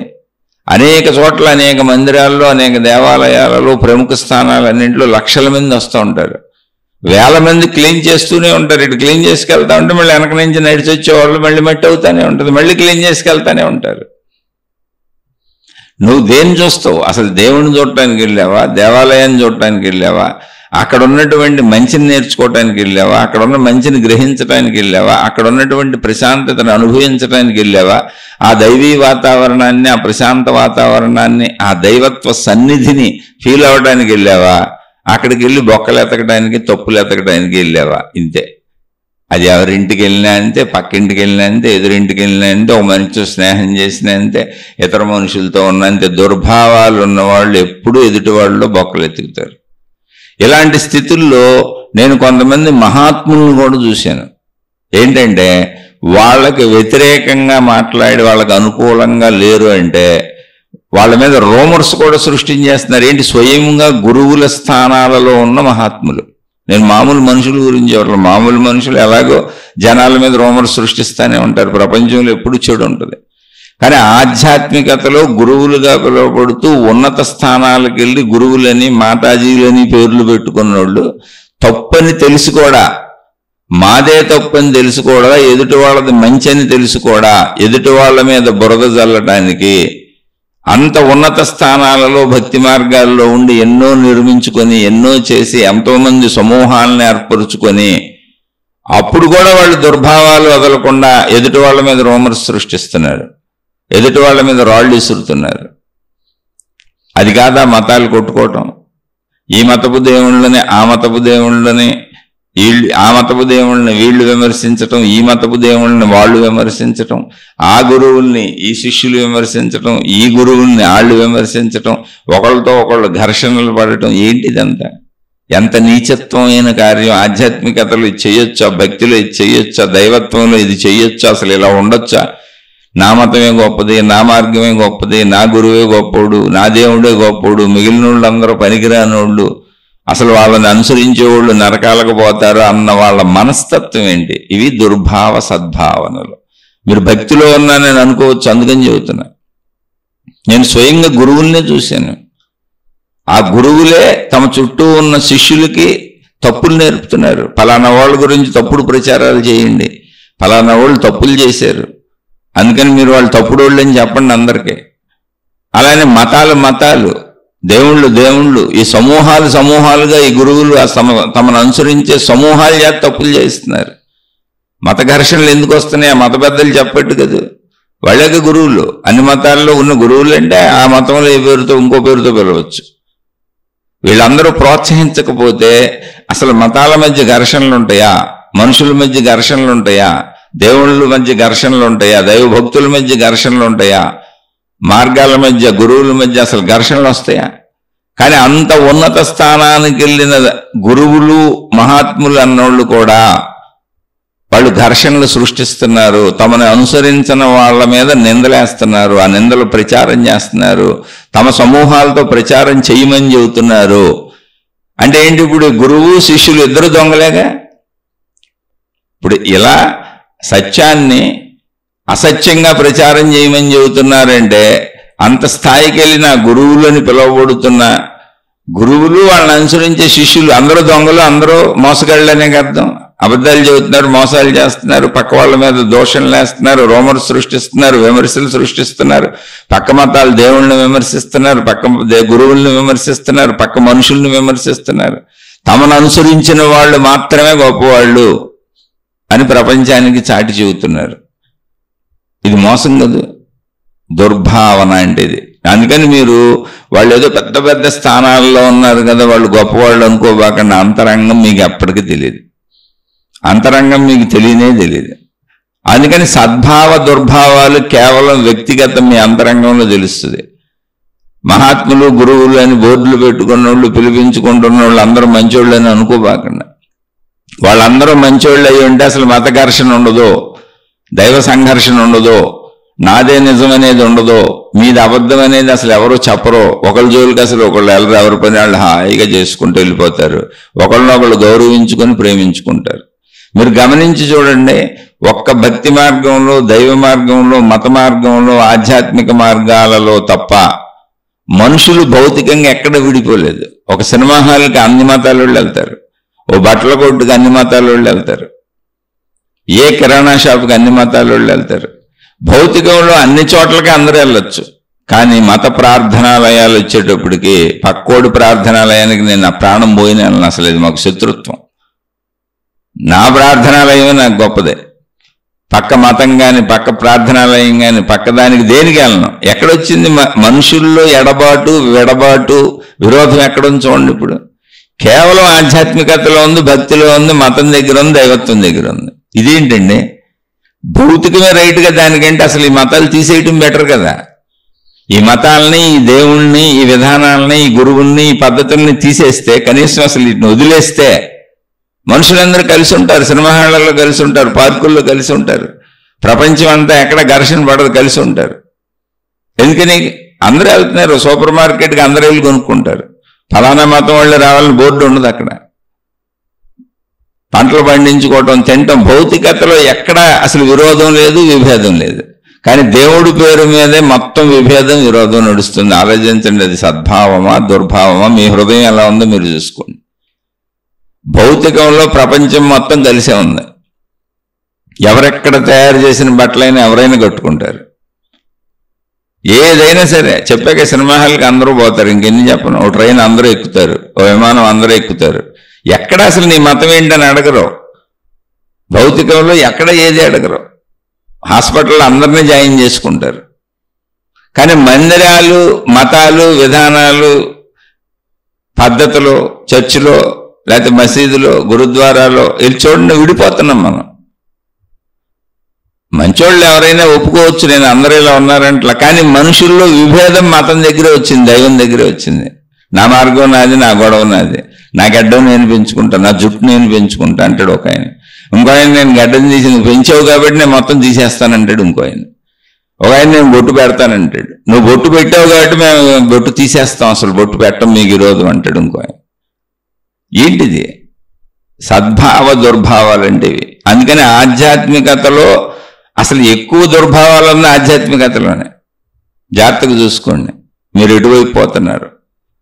ఎక్కువ దుర్భావాలు కనబడుతుంది ఆధ్యాత్మికతలోనే. ప్రపంచాన్ని నాశనం చేసే అంత మత తగాదాలతో, కుల తగాదాలతో, అంటే కులాలు మళ్ళీ భౌతికం అనుకోండి, మత తగాదాలతో, దైవ తగాదాలతో, మాదే గొప్ప అనే దాంతో ప్రపంచాలు యుద్ధాలు చేసుకుంటున్నాయి. ప్రపంచ యుద్ధం జరుగుతుంది ఇప్పుడు. ప్రపంచంలో ఏదో ఒక మూల దేశాలు కొట్టుకుంటున్నాయి. ఇది ఎప్పుడైనా ప్రపంచ యుద్ధం వచ్చినా ఆశ్చర్యపోక్కర్లే. మతాలు ఎంత ప్రమాదకరంగా మారినాయో చూడండి. ఒక ఊర్లో బతికేవాళ్ళు కూడా కొన్ని ప్రాంతాలలో భయభ్రాంతులతో బతుకుతున్నారు. ఏంటంటే ఎక్కువ మతస్థులు ఉన్న ఏరియాకి వెళ్ళరాళ్ళు భయపడతారట వెళ్ళాలంటే. అలా కొన్ని పట్టణాలు ఉన్నాయి. అలా ఎవరు ఇదంతా క్రియేట్ చేసింది? మనలాంటి మనుషులే. దుర్భావ సద్భావాలంటే మనుషులుగా మనందరం ఒకటే. కనీసం అసలు ఈ మతాలు తీసేసి, దేవుళ్ళని తీసేసి, గురువులను తీసేసి, ఈ సాధనా విధానాలను తీసేసి, ఆధ్యాత్మికతను తీసేసి భౌతికంగా బతుకుదాంరా నాయన అంటే స్కూల్లో అందరూ జాయిన్ అవ్వచ్చు, కాలేజీల్లో అన్ని మతాల వాళ్ళు జాయిన్ అవ్వచ్చు, యూనివర్సిటీల్లో అన్ని మతాల వాళ్ళు జాయిన్ అవ్వచ్చు. భౌతికంలో ఎక్కడైనా ఎవరైనా ఎక్కడికైనా వెళ్ళొచ్చు, ఏదైనా చేయొచ్చు, అందరూ సమానమే. హోటల్కి వెళ్తే ఎవరైనా వచ్చి తినొచ్చు, అన్ని సమానమే. కానీ మతం పేరు మీద, దేవుడి పేరు మీద ఎన్ని అసమానతలు ఉన్నాయో చూడండి. ఇంకా ఆలోచించుకోండి. ఇప్పుడు దుర్భావం అంటే ఏంటి, సద్భావం అంటే ఏంటి? మతము కానీ, మార్గము కానీ, గురువు కానీ, దైవము కానీ, జ్ఞానము కానీ, గ్రంథము కానీ, ఆధ్యాత్మికత కానీ, భక్తి కానీ, ఏదైనా దైవీపరమైన విషయం ఏదైనా కేవలము నీలో సద్భావాన్ని, సమైక్యతని పెంచడానికి, మనుషులంతా ఒకటే, విశ్వమంతా ఒకటే, అసలు విశ్వశక్తి కూడా మొత్తం ఏకమే, ఒకటే అని నీకు నేర్పడానికి, నువ్వు ఆ విశ్వశక్తివే అని చెప్పడానికి ఉంది తప్ప నిన్ను విడదీసి ముక్కలు చేసి ప్రజలకి అన్యాయం చేయడానికి, ద్రోహం చేయడానికి, ప్రజలు ఇంకా సర్వనాశనం అయిపోయేలా ప్రోత్సహించడానికి కాదు. కాబట్టి మీ హృదయంలో దైవీ మార్గంలో, భక్తి మార్గంలో, గురు మార్గంలో, మత మార్గంలో ఇప్పుడు మీ హృదయంలో సద్భావం ఉందా, దుర్భావం ఉందా, కలుపుకునే భావం ఉందా, విడిపోయే భావం ఉందా, మీరే చూసుకోండి. ఒకవేళ అలా విడిపోయేటువంటి దుర్భావం ఉంటే మీరు మతాలు వదిలేయండి, దేవుళ్ళని వదిలేయండి. ఎందుకంటే సద్భావంగా ఐక్యతను నేర్చుకుంటూ మీకు రాకపోతే మీరు అది వదిలేసి చక్కగా భౌతికంగా బతకండి. హాయిగా భౌతికంలో అందరూ ఒకటే. సినిమా హాల్కి అందరూ వెళ్ళొచ్చు, ఎవరు అడగరు. అక్కడ స్కూల్లో అందరూ జాయిన్ అవ్వచ్చు, ఒక యూనివర్సిటీలో అందరూ జాయిన్ అవ్వచ్చు, ఒక బట్టల కొట్టుకు అందరూ వెళ్ళొచ్చు, ఓ బస్సు అందరూ ఎక్కొచ్చు, ఒక రైలు అందరూ ఎక్కొచ్చు, ఒక విమానం అందరూ ఎక్కొచ్చు. ఎక్కడా భేదాలు లేవు. ఆ భేదాలు లేని మామూలు ప్రపంచంలో బతకండి. ఏదో నేర్చుకుంటాం, గొప్పగా నేర్చుకుంటాం, గొప్పగా తెలుసుకుంటాం, గొప్ప ఆధ్యాత్మికమైన అటు వెళ్ళి ఉన్న సద్భావాలను నాశనం చేసుకోబాకండి. ఇలా ఒకవేళ ఎక్కడైనా నాశనం జరుగుతుందంటే దానికి కారకులు ఎవరంటే ఈ గురువులు, ఈ మహాత్ములని పిలువబడుతున్న వాళ్ళు. పూర్ణ జ్ఞానం లేదు, అసంపూర్ణ జ్ఞానంతో మందరైటు అని వాళ్ళకి అలా ఎక్కిస్తున్నారు తనలండి.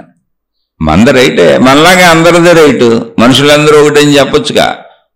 బస్టాండ్లో 100 బస్సులు ఉన్నాయి, ఒక బస్సులోనే ఎక్కగలం. 100 బస్సులు మన ఊరికి వెళ్తాయి, 100 టైముల్లో వెళ్తాయి. మన టైం ఏదో చూసుకొని మనకు నచ్చిన బస్సు ఎక్కి వెళ్ళిపోతాం. మిగిలినవి కూడా అన్నీ కరెక్టే. అలా ఎవరు చెబుతున్నారో వాళ్ళందరూ కరెక్టే. విడదీయకుండా మనం మన పద్ధతిలో వెళ్తున్నాం, వాళ్ళు వాళ్ళ పద్ధతిలో వెళ్తున్నారు, అందరూ కరెక్టే, మనుషులంతా ఒకటే అని చెప్పేటువంటి ప్రతి భక్తి మార్గము, ప్రతి మత మార్గము, ప్రతి జ్ఞాన మార్గము, ప్రతి గురు మార్గం అన్నీ కరెక్ట్.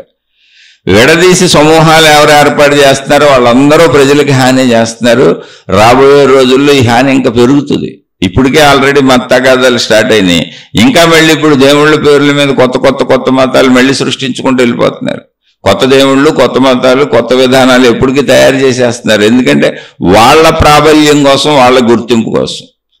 ఇవన్నీ మనుషుల్ని ఇలా విడదీసుకుంటూ వెళ్ళిపోయి ఒక రోజుకి మళ్ళీ ఘర్షణలు పెరుగుతాయి.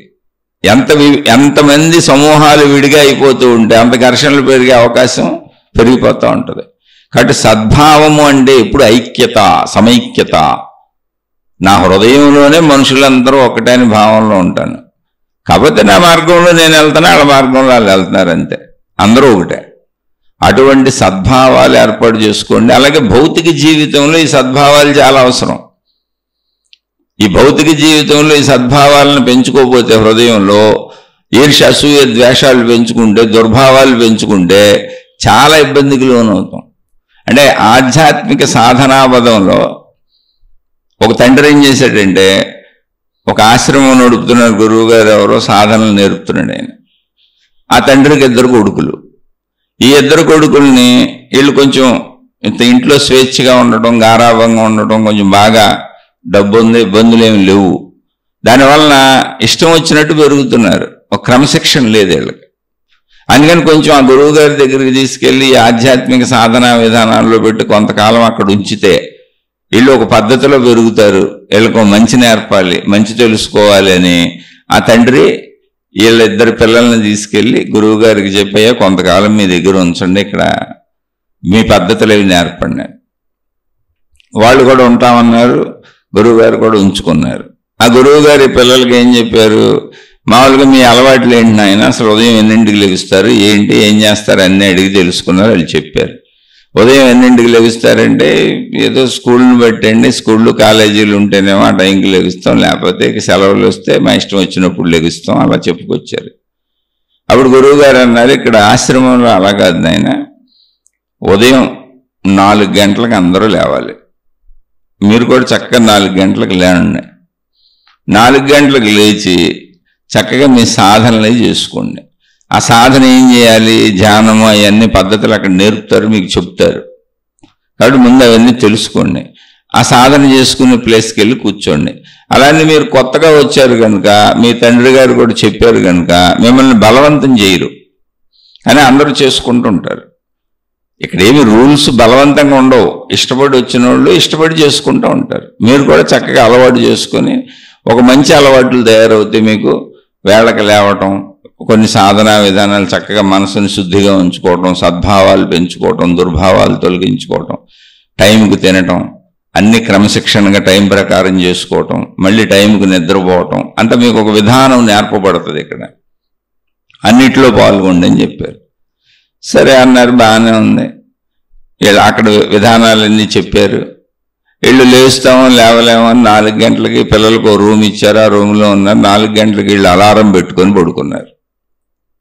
అలారం పెట్టుకొని పడుకుంటే 4 గంటలకు అలారం మోగింది. పెద్ద అతను లేచాడు. వాళ్ళిద్దరు అన్నదమ్ములు. అందులో అన్నయ్య లేచాడు. తమ్ముడు మెలకు వచ్చింది కానీ మళ్ళీ నిద్రపోతున్నాడు బద్ధకంతో. ఏదో ఇంటికాడ అలవాటు, పాత అలవాటు. సరే అన్నయ్య లేచాడు, తమ్ముడిని లేపాడు. లేపితే నేను రాను, నువ్వు వెళ్ళు, నేను పడుకుంటాను అన్నాడు. సరే అన్నయ్య వెళ్ళాడు. బయట చక్కగా ధ్యానం అవన్నీ జరుగుతున్నాయి. కొంచెం మొహం అది కనుక్కొని కాలకృత్యాలు తీర్చుకొని అక్కడ వాళ్ళు అన్ని చూపించారు. వాళ్ళు ఆల్రెడీ చేసుకుంటున్నారు. ఆ పద్ధతిలో వాళ్ళని ఫాలో అయిపోయాడు, ధ్యానం చేసుకుంటున్నాడు. ఇలా రోజు తమ్ముడిని లేపుతున్నాడు, లేవట్లేదు. ఈయన వెళ్ళి చేసుకుంటున్నాడు. సరే 4 రోజుల తర్వాత గురువు గారు వీళ్ళిద్దరిని పిలిచారు. పిలిచి రండి అయినా కూర్చోండి అని కూర్చోబెట్టారు. కూర్చోబెట్టి మాట్లాడితే ఎలా ఉంది, ఏమనిపిస్తుంది మీకు, ఇక్కడ ఆశ్రమ జీవితం ఎలా ఉంది ఏంటి అని. అంటే అన్నకి విపరీతమైన కోపంగా ఉంది. గురువుగారితో చెప్పాడు, గురువుగారు 4 నేను లేచెళ్ళి అన్నీ చేసుకుంటున్నాను, ఇదిగో ఈ సన్యాసిని లేపినా లేవట్లేదు, వీడింటికాడ ఎలాగే చేస్తాడు, ఇక్కడ ఎలాగే చేస్తాడు, ఆడి పద్ధతి ఏంటో నాకు అర్థం కావట్లేదు. తమ్ముడి మీద విపరీతమైన కోపం, క్రోధం ఎలాగెక్కేస్తున్నాడు, నేరారోపణలు చేసేస్తున్నాడు. ఏం లేదు, లేవట్లేదు అంతే. అతను ఆ విషయం గురువుగారికి కూడా తెలుసు, ఎందుకంటే రోజు కనుక్కుంటారు ఎవరేం చేస్తున్నారని. అతను ఎప్పుడో లేటుగా లెగుస్తున్నాడు, ఆ లెగిచినాక మిగిలిన కార్యక్రమాలు ఏం జరుగుతాయో వాటిలో పాల్గొంటున్నాడు, అక్కడ పెట్టినవి తింటున్నాడు. కాకపోతే కొంచెం పడుకొని లేచేటప్పుడు లేటుగా పడుకుంటున్నాడు, లేటుగా లెగుస్తున్నాడు. గురువు గారు కూడా కొత్త కదా అని చూసి చూడనట్టు వదిలేశారు. కానీ అమ్మకి విపరీతమైన కోపం వచ్చేస్తుంది. వీళ్ళు లేవట్లేదు, నేను లేస్తున్నాను, నేను అన్నీ చేస్తున్నాను, నేను క్రమశిక్షణగా 4 లేచి అందరితో పాటు వెళ్ళి కాలకృత్యాలు తీర్చుకొని ధ్యానంలో పాల్గొన్నాను. అక్కడి నుంచి ధ్యానం అయిపోయినాక మందిరంలో జరిగేటువంటి ప్రార్థనలకు వెళ్ళాను. ఆ ప్రార్థనలు అయిపోయినాక బయటకు రాగానే అక్కడ కాఫీ టీలు ఉన్నాయి, అవి ఇచ్చారు, తాగాను. మళ్ళీ అక్కడి నుంచి ఆశ్రమ శుభ్రతకి వెళ్ళిపోయాను. ఆశ్రమ శుభ్రత అయిపోగానే మళ్ళీ టిఫిన్లకు పిలిచారు, అందరితో పాటు టిఫిన్లకు వెళ్ళి ఆ ప్రకారం టిఫిన్ తినొచ్చాను. మళ్ళీ అందరం కలిపి ఆశ్రమ శుభ్రతకి వెళ్ళిపోయాం. అవసరమైనటువంటి మొక్కలకు నీళ్లు పోయటం, అలా ఎవరికి ఏ పనులు అప్పచెప్పారో నాకు అప్పచెప్పిన పనితో నేను అవి చేసుకుంటూ వెళ్ళిపోయాను. మళ్ళీ తర్వాత కాసేపు ఇవన్నీ అయిపోయినాక కాసేపు భజన జరిగింది మందిరంలో, భజనలో పాల్గొన్నాం. తర్వాత గురువు గారు ప్రవచనం ఉంది, ప్రవచనం కాసేపు విన్నాం. అవన్నీ అయిపోయినాక మళ్ళీ అలా కాసేపు విశ్రాంతి తీసుకోమన్నారు, విశ్రాంతి తీసుకున్నాం. అదైనాక మధ్యాహ్నం భోజనానికి రమ్మన్నారు. కరెక్ట్గా భోజనం టైంకి వెళ్ళాను, నేను ఎక్కడ టైం తప్పలేదు, భోజనం చేసేసాను. భోజనం చేసినాక కాసేపు విశ్రాంతి తీసుకోండి అన్నారు. కాసేపు విశ్రాంతి తీసుకున్నాక మళ్ళీ ఖచ్చితంగా 3 గంటలకల్లా రండి అన్నారు. మళ్ళీ 3 గంటలకు వెళ్ళి పనులు చేసుకుంటానికి వెళ్ళిపోయాం. ఆశ్రమం మొత్తం శుభ్రత, మొక్కలు, క్లీనింగ్, ఇక్కడ అవసరమైన పనులన్నీ చేసాం. పాకశాలలో, వంటశాలలో కొంతమందికి సహాయంగా కావాలన్నారు, అక్కడికి వెళ్ళాం.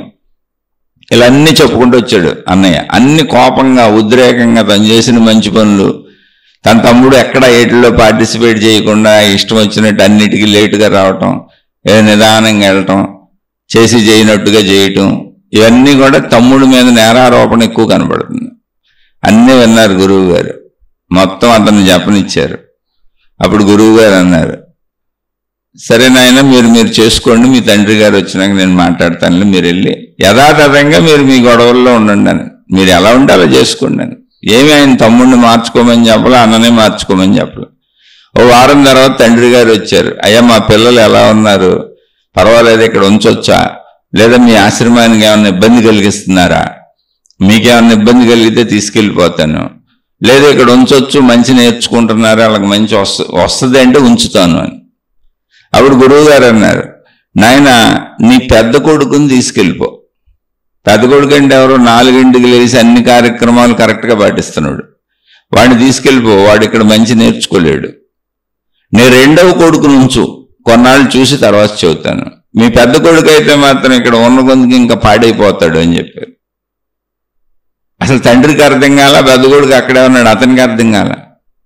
అదేంటంటే నేను అన్నిట్లోనూ పాటిస్తున్నాను గురువు గారు, 4 లెగుస్తున్నాను, వెళ్ళిపోతున్నాను, రాత్రి పడుకునే వరకు అందరితో కలిసి చక్కగా టైం నిమిషం కూడా తేడా లేకుండా వాళ్ళని ఫాలో అవుతూ వెళ్తున్నాను, అన్నీ చేస్తున్నాను కానీ గురువు గారు నేను ఇంకా పాడైపోవటం ఏంటి, అసలు ఏమీ చేయనోడు ఆడేమో ఏదో నీరసంగా వెనకాల బద్ధకంగా వచ్చి పాల్గొంటూ ఉంటాడు, అసలు టైమే పాటించడు, వాడిని ఉంచమన్నారు, నన్ను వెళ్ళిపోమన్నారు, ఉంటే పైగా నేను పాడైపోతానని చెబుతున్నారు ఏంటి గురువు గారు, నాకేం అర్థం కాలేదు, నాకు దయించి అసలు అర్థమయ్యేలా అన్న కనీసం చెప్పండి అన్నాడు.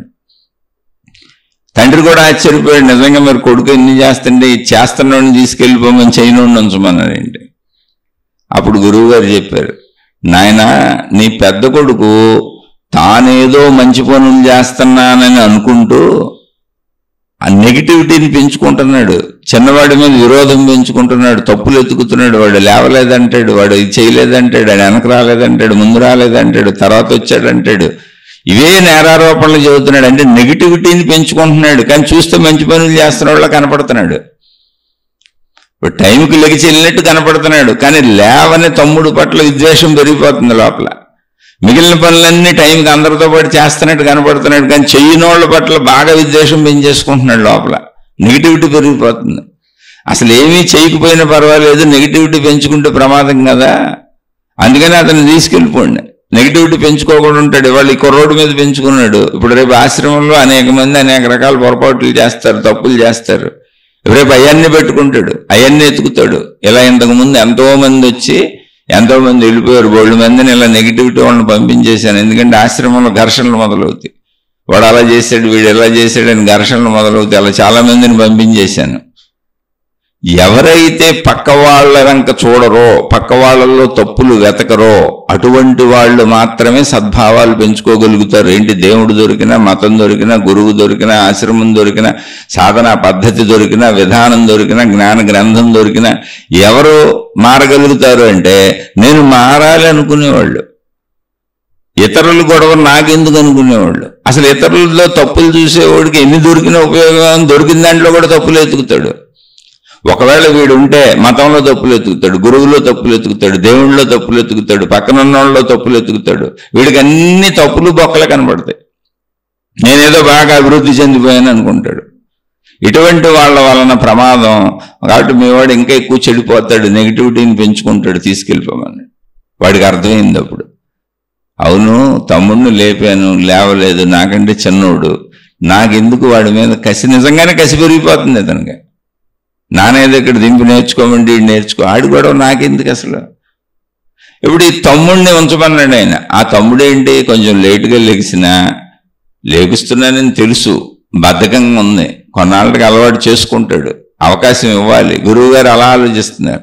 నిదానంగా పాపం ఎవరితోనూ గొడవ పెట్టుకోడు. కొంచెం లేటుగా వెళ్ళినా వాళ్ళు చెప్పిన పనులు చేస్తున్నాడు, కొంచెం ఆలస్యంగా వెళ్ళినా, ఏదో భోజనాలకి చివరికి వెళ్ళినా వాళ్ళు ఏదో పెట్టింది తింటున్నాడు, అసలు కంప్లైంట్ లేదు, ముందని ఫాలో అవుతున్నాడు. ఒక్కొక్కసారి ఇతను ఆలస్యంగా వెళ్తే భోజనం అయిపోతుంది కూడా, అయినా మెదలకుండా వెనక్కి వచ్చేస్తున్నాడు, ఏం కంప్లైంట్ లేదు. ఎందుకంటే నేనే లేటుగా వెళ్ళాను. ఏదో పాపం లేటుగా వెళ్ళినా చెప్పిన పనులు చేస్తున్నాడు, ఎవరిని ఏమంటలేదు, ఎవరితో విరోధం లేదు, ఎవరి పట్ల అతనికి ఎటువంటి ద్వేషభావన లేదు, అసలు కామెంట్ లేదు, అని చేయగలిగింది ఏదో చేస్తున్నాడు. అలా ఉంటే కొన్నాళ్ళకి క్రమశిక్షణ అలవాటు అయిందనుకో, దాన్ని ఫాలో అవుతాడు. అతనిలో నెగిటివిటీ లేదు, ఇతనిలో నెగిటివిటీ ఉంది, జాగ్రత్త. అది మనం వెతుక్కోవాల్సింది. ఇది కథే. కానీ మనలో నెగిటివిటీనే దుర్భావన. అది నెగిటివిటీ ఉన్నవాళ్ళు ఏంటి, ఇప్పుడు ఇంట్లో కూర్చున్నాడు, భార్య కొన్ని వందల పనులు చేస్తుంది పొద్దున్న లేచిన కాడి నుంచి. అంటే ఇల్లు ఉడవటం మొదలు పెట్టుకొని చెంచాలతో ఉండటం నుంచి రాత్రి పడుకునే వరకు కొన్ని వందల పనులు చేస్తే కానీ ఇల్లు గడవదు. భార్య అయినా భర్త అయినా, మాట వరుసకి చెబుతున్నా, చేస్తుంది. ప్రతి పనిలోనూ ఆ భర్త బొక్కలు ఎత్తుకుతాడు, మంచి చేయడు, మంచి చూడ్డం. సాయంత్రం దాకా ఇన్ని వండిపెట్టి వార్చి అన్ని చేస్తే తప్ప పనులు ఎట్టవుతాయి. అక్కడ ఏదో ఒక చిన్న తప్పును ఎత్తుకుతూ ఉంటాడు ప్రతి దాంట్లో. ఇదిగో ఇది ఎక్కడ పడిపోయింది, ఇది ఎక్కడ కింద పడింది, ఇది ఎక్కడ అంటుకుంది, ఇదిగో ఇక్కడ ఈ ఓడవలేదు సరిగ్గా, ఇదిగో ఉప్పు తక్కువైంది, అన్నం సరిగ్గా ఉడకలేదు, ఇంకొంచెం ఉడుకుంటే బాగుండేది, ఇంకొంచెం కారం వేసి ఉంటే బాగుండేది. అలా ప్రతి పనిలోనూ ఒక తప్పు ఎత్తుకుతూ ఉంటాడు. ఇది నెగిటివ్ స్వభావం. అలా భార్య కూడా ప్రతి పనిలోనూ భర్త మాట్లాడే ప్రతి మాటలోనూ తప్పు చెబుతూ ఉంటుంది. అలా తల్లి ఉండొచ్చు, తండ్రి ఉండొచ్చు, అలా ఎవరైనా ఉండొచ్చు. నాకు తెలిసిన ఒక తండ్రి అయితే ఒక ఆయన ఉన్నాడు, 50 ఏళ్ళ నుంచి తెలిసింది నాకు. తప్పు ఎతకటం అనేది తప్ప తన కుటుంబ సభ్యుల్లో ఏ రోజు ఆయన మంచి చూడలేదు. అందుకని ఇప్పుడు ఆయనతో పాటు ఆయన కుటుంబ సభ్యులు ఎవరు లేరు అసలు. అన్ని బొక్కలే చెబుతాడు, భార్యలో ఉన్న బొక్కలు చెబుతాడు, పైగా సామూహికంగా ప్రపంచానికి కూడా సాటి చెబుతూ ఉంటాడు ఆ భార్యలో ఉన్న తప్పులన్నీ, కొడుకులో ఉన్న తప్పులు చెబుతాడు. అలా తనతో ఉన్నటువంటి తన సొంత కుటుంబ సభ్యులు బొక్కలన్నీ తన స్నేహితులకి, తన చుట్టూ ఉన్న వాళ్ళకి చెబుతూ ఉంటాడు. ఇంతకీ బొక్క తనలో ఉందని, దాన్ని నెగిటివ్ చూస్తానని, తన మనస్తత్వంలోనే అలాంటి తత్వం ఉందని పాపం ఎప్పటికీ తెలియదు అతనికి. మీరు గమనించండి, చిన్నప్పుడు మనకు సామెతలు కూడా పెద్దోళ్ళు చెబుతూ ఉంటారు, ఒకవేళ నువ్వు ఎదుటివాడి వైపు చూపిస్తుంటే నీ తప్పని, మిగిలిన నీ చేతిలో ఉన్న 3 వేళ్ళు నీ వైపే చూపిస్తున్నాయి. బటన్ వేలు పైకి ఉంటుంది, చూపుడు వేలుతో చూపిస్తున్నాం నీ తప్పని, 3 వేళ్ళు మనకే చూపిస్తున్నాయి మన వైపు. ఆ 3 వేళ్ళని పట్టించుకోవట్లే మనం. ఇలా ఎంతోమంది ఉన్నారు, తండ్రినే కాదు, నాకు తెలిసిన తండ్రి ఆయన, అలా ఎంతోమంది స్త్రీలు ఉన్నారు. ఎప్పుడు బొక్కలే, ఏ పని చేయి ఆ పని అలా కాదు. ఎలా బతుకుతారు మీతో మనుషులు? నెగిటివ్ మనస్తత్వం ఉన్న వాళ్ళతో మనుషులు బతకలేరు, ఆ బంధాలన్నీ విడిపోతాయి. అందుకని భౌతికంలో అయినా ఆధ్యాత్మికతలో అయినా మీరు హాయిగా ఉండాలంటే సద్భావాలు పెంచుకోవాలి, దుర్భావాలు తీసేయాలి.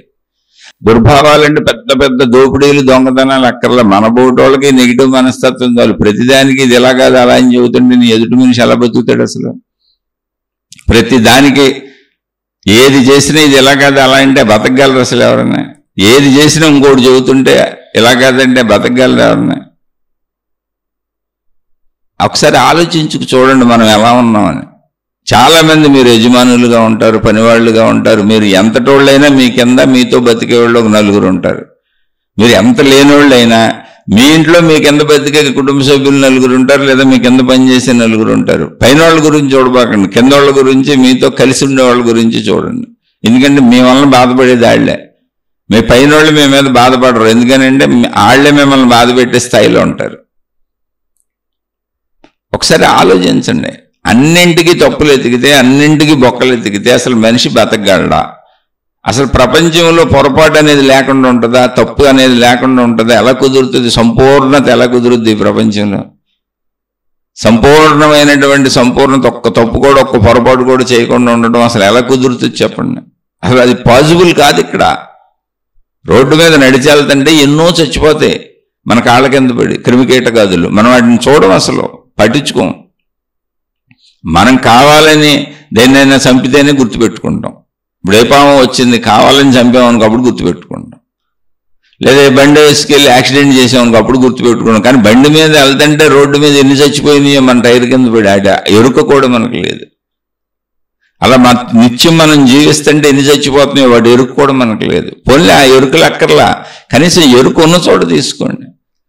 ఇప్పుడు ఒక కుటుంబంలో నలుగురు ఉన్నప్పుడు పిల్లలకి కొంతమంది తల్లిదండ్రులు ఉంటారు, పిల్లలు ఏం చేసినా తప్పని అంటూ ఉంటారు. చెప్పాక ఇందాక తండ్రిని 50 ఏళ్ళ నుంచి తెలుసు, నాకు 50 ఏళ్ళ నుంచి తెలుసు. ప్రతి విషయంలోనూ కుటుంబ సభ్యులు అందరికీ బొక్కలే చెబుతాడు మహానుభావుడు పాపం. ఒకళ్ళకి కాదు, పోనీ ఏదో కొడుకు సన్నాసి పని కొడుకు చెప్పాడు అనుకున్నాం, భార్య బొక్కలే చెబుతాడు. కానీ భార్య కూడా సన్నాసి పనికిరాని కూతురు బొక్కలే చెబుతాడు. నిత్యం బొక్క కనపడుద్ది, ఆయనకి మంచి కనపడదు అసలు కంటికి చూపుకి. అంటే నాకు తెలిసిన అలా తల్లులు ఉంటారు. అంటే మనకు తెలిసిన వాళ్ళు కొంతమంది ఉంటారు, మన జీవితంలో తగులుతారు వాళ్ళు. ఏం చేయాలి? ఏం చేయలేం. వాళ్ళు ఏమనుకుంటున్నారంటే నెగిటివిటీ ఎదుటోళ్ళలో ఉందనుకుంటున్నారు. కాదు, నా మనసే నెగిటివిటీ. అసలు నేను మనుషుల్ని నమ్మను, నాది అనుమాన మనస్తత్వం, నేను ఎవరిని నమ్మలేను, నాది ఒక రకమైనటువంటి సైకలాజికల్ ప్రాబ్లం. ఆ అనుమాన మనస్తత్వంతో నేను కొట్టుకుంటూ ఉంటాను. నాలో నేను బయట పెట్టని పైకి మేకపోతు గాంభీర్యంలా కనిపించేటువంటి భయం నాలో ఉంది. నేను ఎదుర్కోలేని సమస్యలు, అందుకని రకరకాలుగా ప్రవర్తిస్తాను. నాకు ఎప్పుడు ఎదుటోళ్ళు బొక్కలే కనబడతాయి, అది నాలో ఉన్న నెగిటివిటీ. ఇది ఆధ్యాత్మికతలో నిన్ను నువ్వు చూసుకోవటం అంటే. అందుకని ఇప్పుడు ఆ బొక్కలు చూసే తండ్రి గురించి కూడా మనకెందుకు? నాకు తెలిసినా నేను పట్టించుకోవాలా, మనకెందుకు? నేను చూసుకోవాల్సింది నా బొక్కలు కదా. ఆధ్యాత్మికత ఏమంటుంది? నిన్ను నువ్వు చూసుకోమంటుంది. అలా ఎంతోమంది ఉంటారు, తండ్రులు ఉంటారు, తల్లులు ఉంటారు, ఎప్పుడూ ఎదుటోళ్ళలో తప్పులు ఎతకటమే. మీరు ఆలోచించండి, కుటుంబ సభ్యులుగా మీతో బతికే వాళ్ళతో, లేదా మీ చుట్టూ పనిచేసే వాళ్ళతో, లేదా మీ కింద పనిచేసే వాళ్ళతో, ఎవరో ఒకళ్ళు మీ కింద, మీ మీద, మీ చుట్టూ ఆధారపడి ఉన్న వాళ్ళు ఉంటారు. మీ మేధోళ్ళతో మీకు ఇబ్బంది లేదు, వాళ్ళు మిమ్మల్ని తొక్కిన ఆరదీస్తారు కాబట్టి మీరు వాళ్ళని బాధ పెట్టలేరు. కానీ మీతో సమానంగా లేదా మీకంటే కింద మీతో అవసరం ఉండి గడిపే వాళ్ళతో మీరు ఎలా ఉంటున్నారో చూసుకోండి. మీరు నిజమైనటువంటి మంచోళ్ళు అయితే, మంచిగా ఉండాలనుకుంటే అందరితో కలిసిమెలిసి ఉండండి, బొక్కలు ఎతకబాకండి. ఎందుకంటే తప్పులు సహజం. మనిషి అనేవాడు సంపూర్ణుడు కాదు, పరిపూర్ణుడు కాదు, ఒక పరిమిత శరీరం.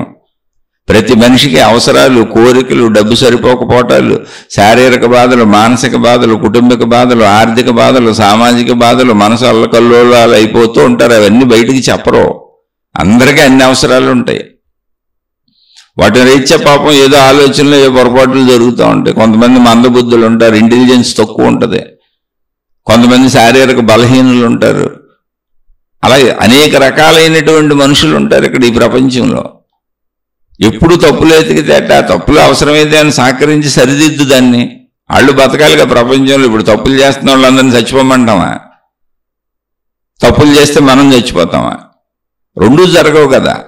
అందుకని సద్భావాలు పెంచుకోండి, దుర్భావాలు తగ్గించుకోండి. అంటే ఏంటంటే ముందు మొట్టమొదట నీ ఇంట్లో నీ వాళ్ళతో నువ్వు ఎలా ఉంటున్నావు చూసుకో, ఫస్ట్ పాయింట్. ఎందుకని ఎక్కువ కాలం, ఒక జీవితకాలం నీతో ఉండేది వాళ్ళు, మెయిన్గా భార్యాభర్తలు. అంటే ఇప్పుడు మార్చేసుకోండి. ఎన్ని కారణాలైనా ఉన్న కారణాలు చెప్పకండి, తప్పులు ఎతకడం మానేయండి అంతే. తర్వాత పిల్లలు తర్వాత ఎందుకన్నానంటే, పిల్లలు ఏదో ఒకటి వృత్తి వ్యాపార ఉద్యోగాలు అన్నీ సెటిల్ అయిపోయినాక వాళ్ళ దారిని వెళ్ళిపోతారు, వాళ్ళ కుటుంబం వాళ్ళకి వచ్చేస్తుంది. నీ మీద ఆధారపడి ఉండరు. నీ మీద ఆధారపడి ఉన్నంత కాలమే నువ్వు వాళ్ళని రాచి రంపాన్ని పెట్టగలవు, ఒకవేళ నీ నెగిటివ్ మైండ్ అయితే. అలాగే నీ దగ్గర పనిచేసేవాళ్ళు, నీతో కలిసి పనిచేసేవాళ్ళు, అలా ఒక్కొక్క స్టెప్ చూసుకోండి. నీ స్నేహితులు, అలా అన్నింట్లో తప్పులు ఎతక్కో. పక్కింటోళ్ళు, ఎదురింటోళ్ళు, ఎంతోమంది తెలుసు నాకు.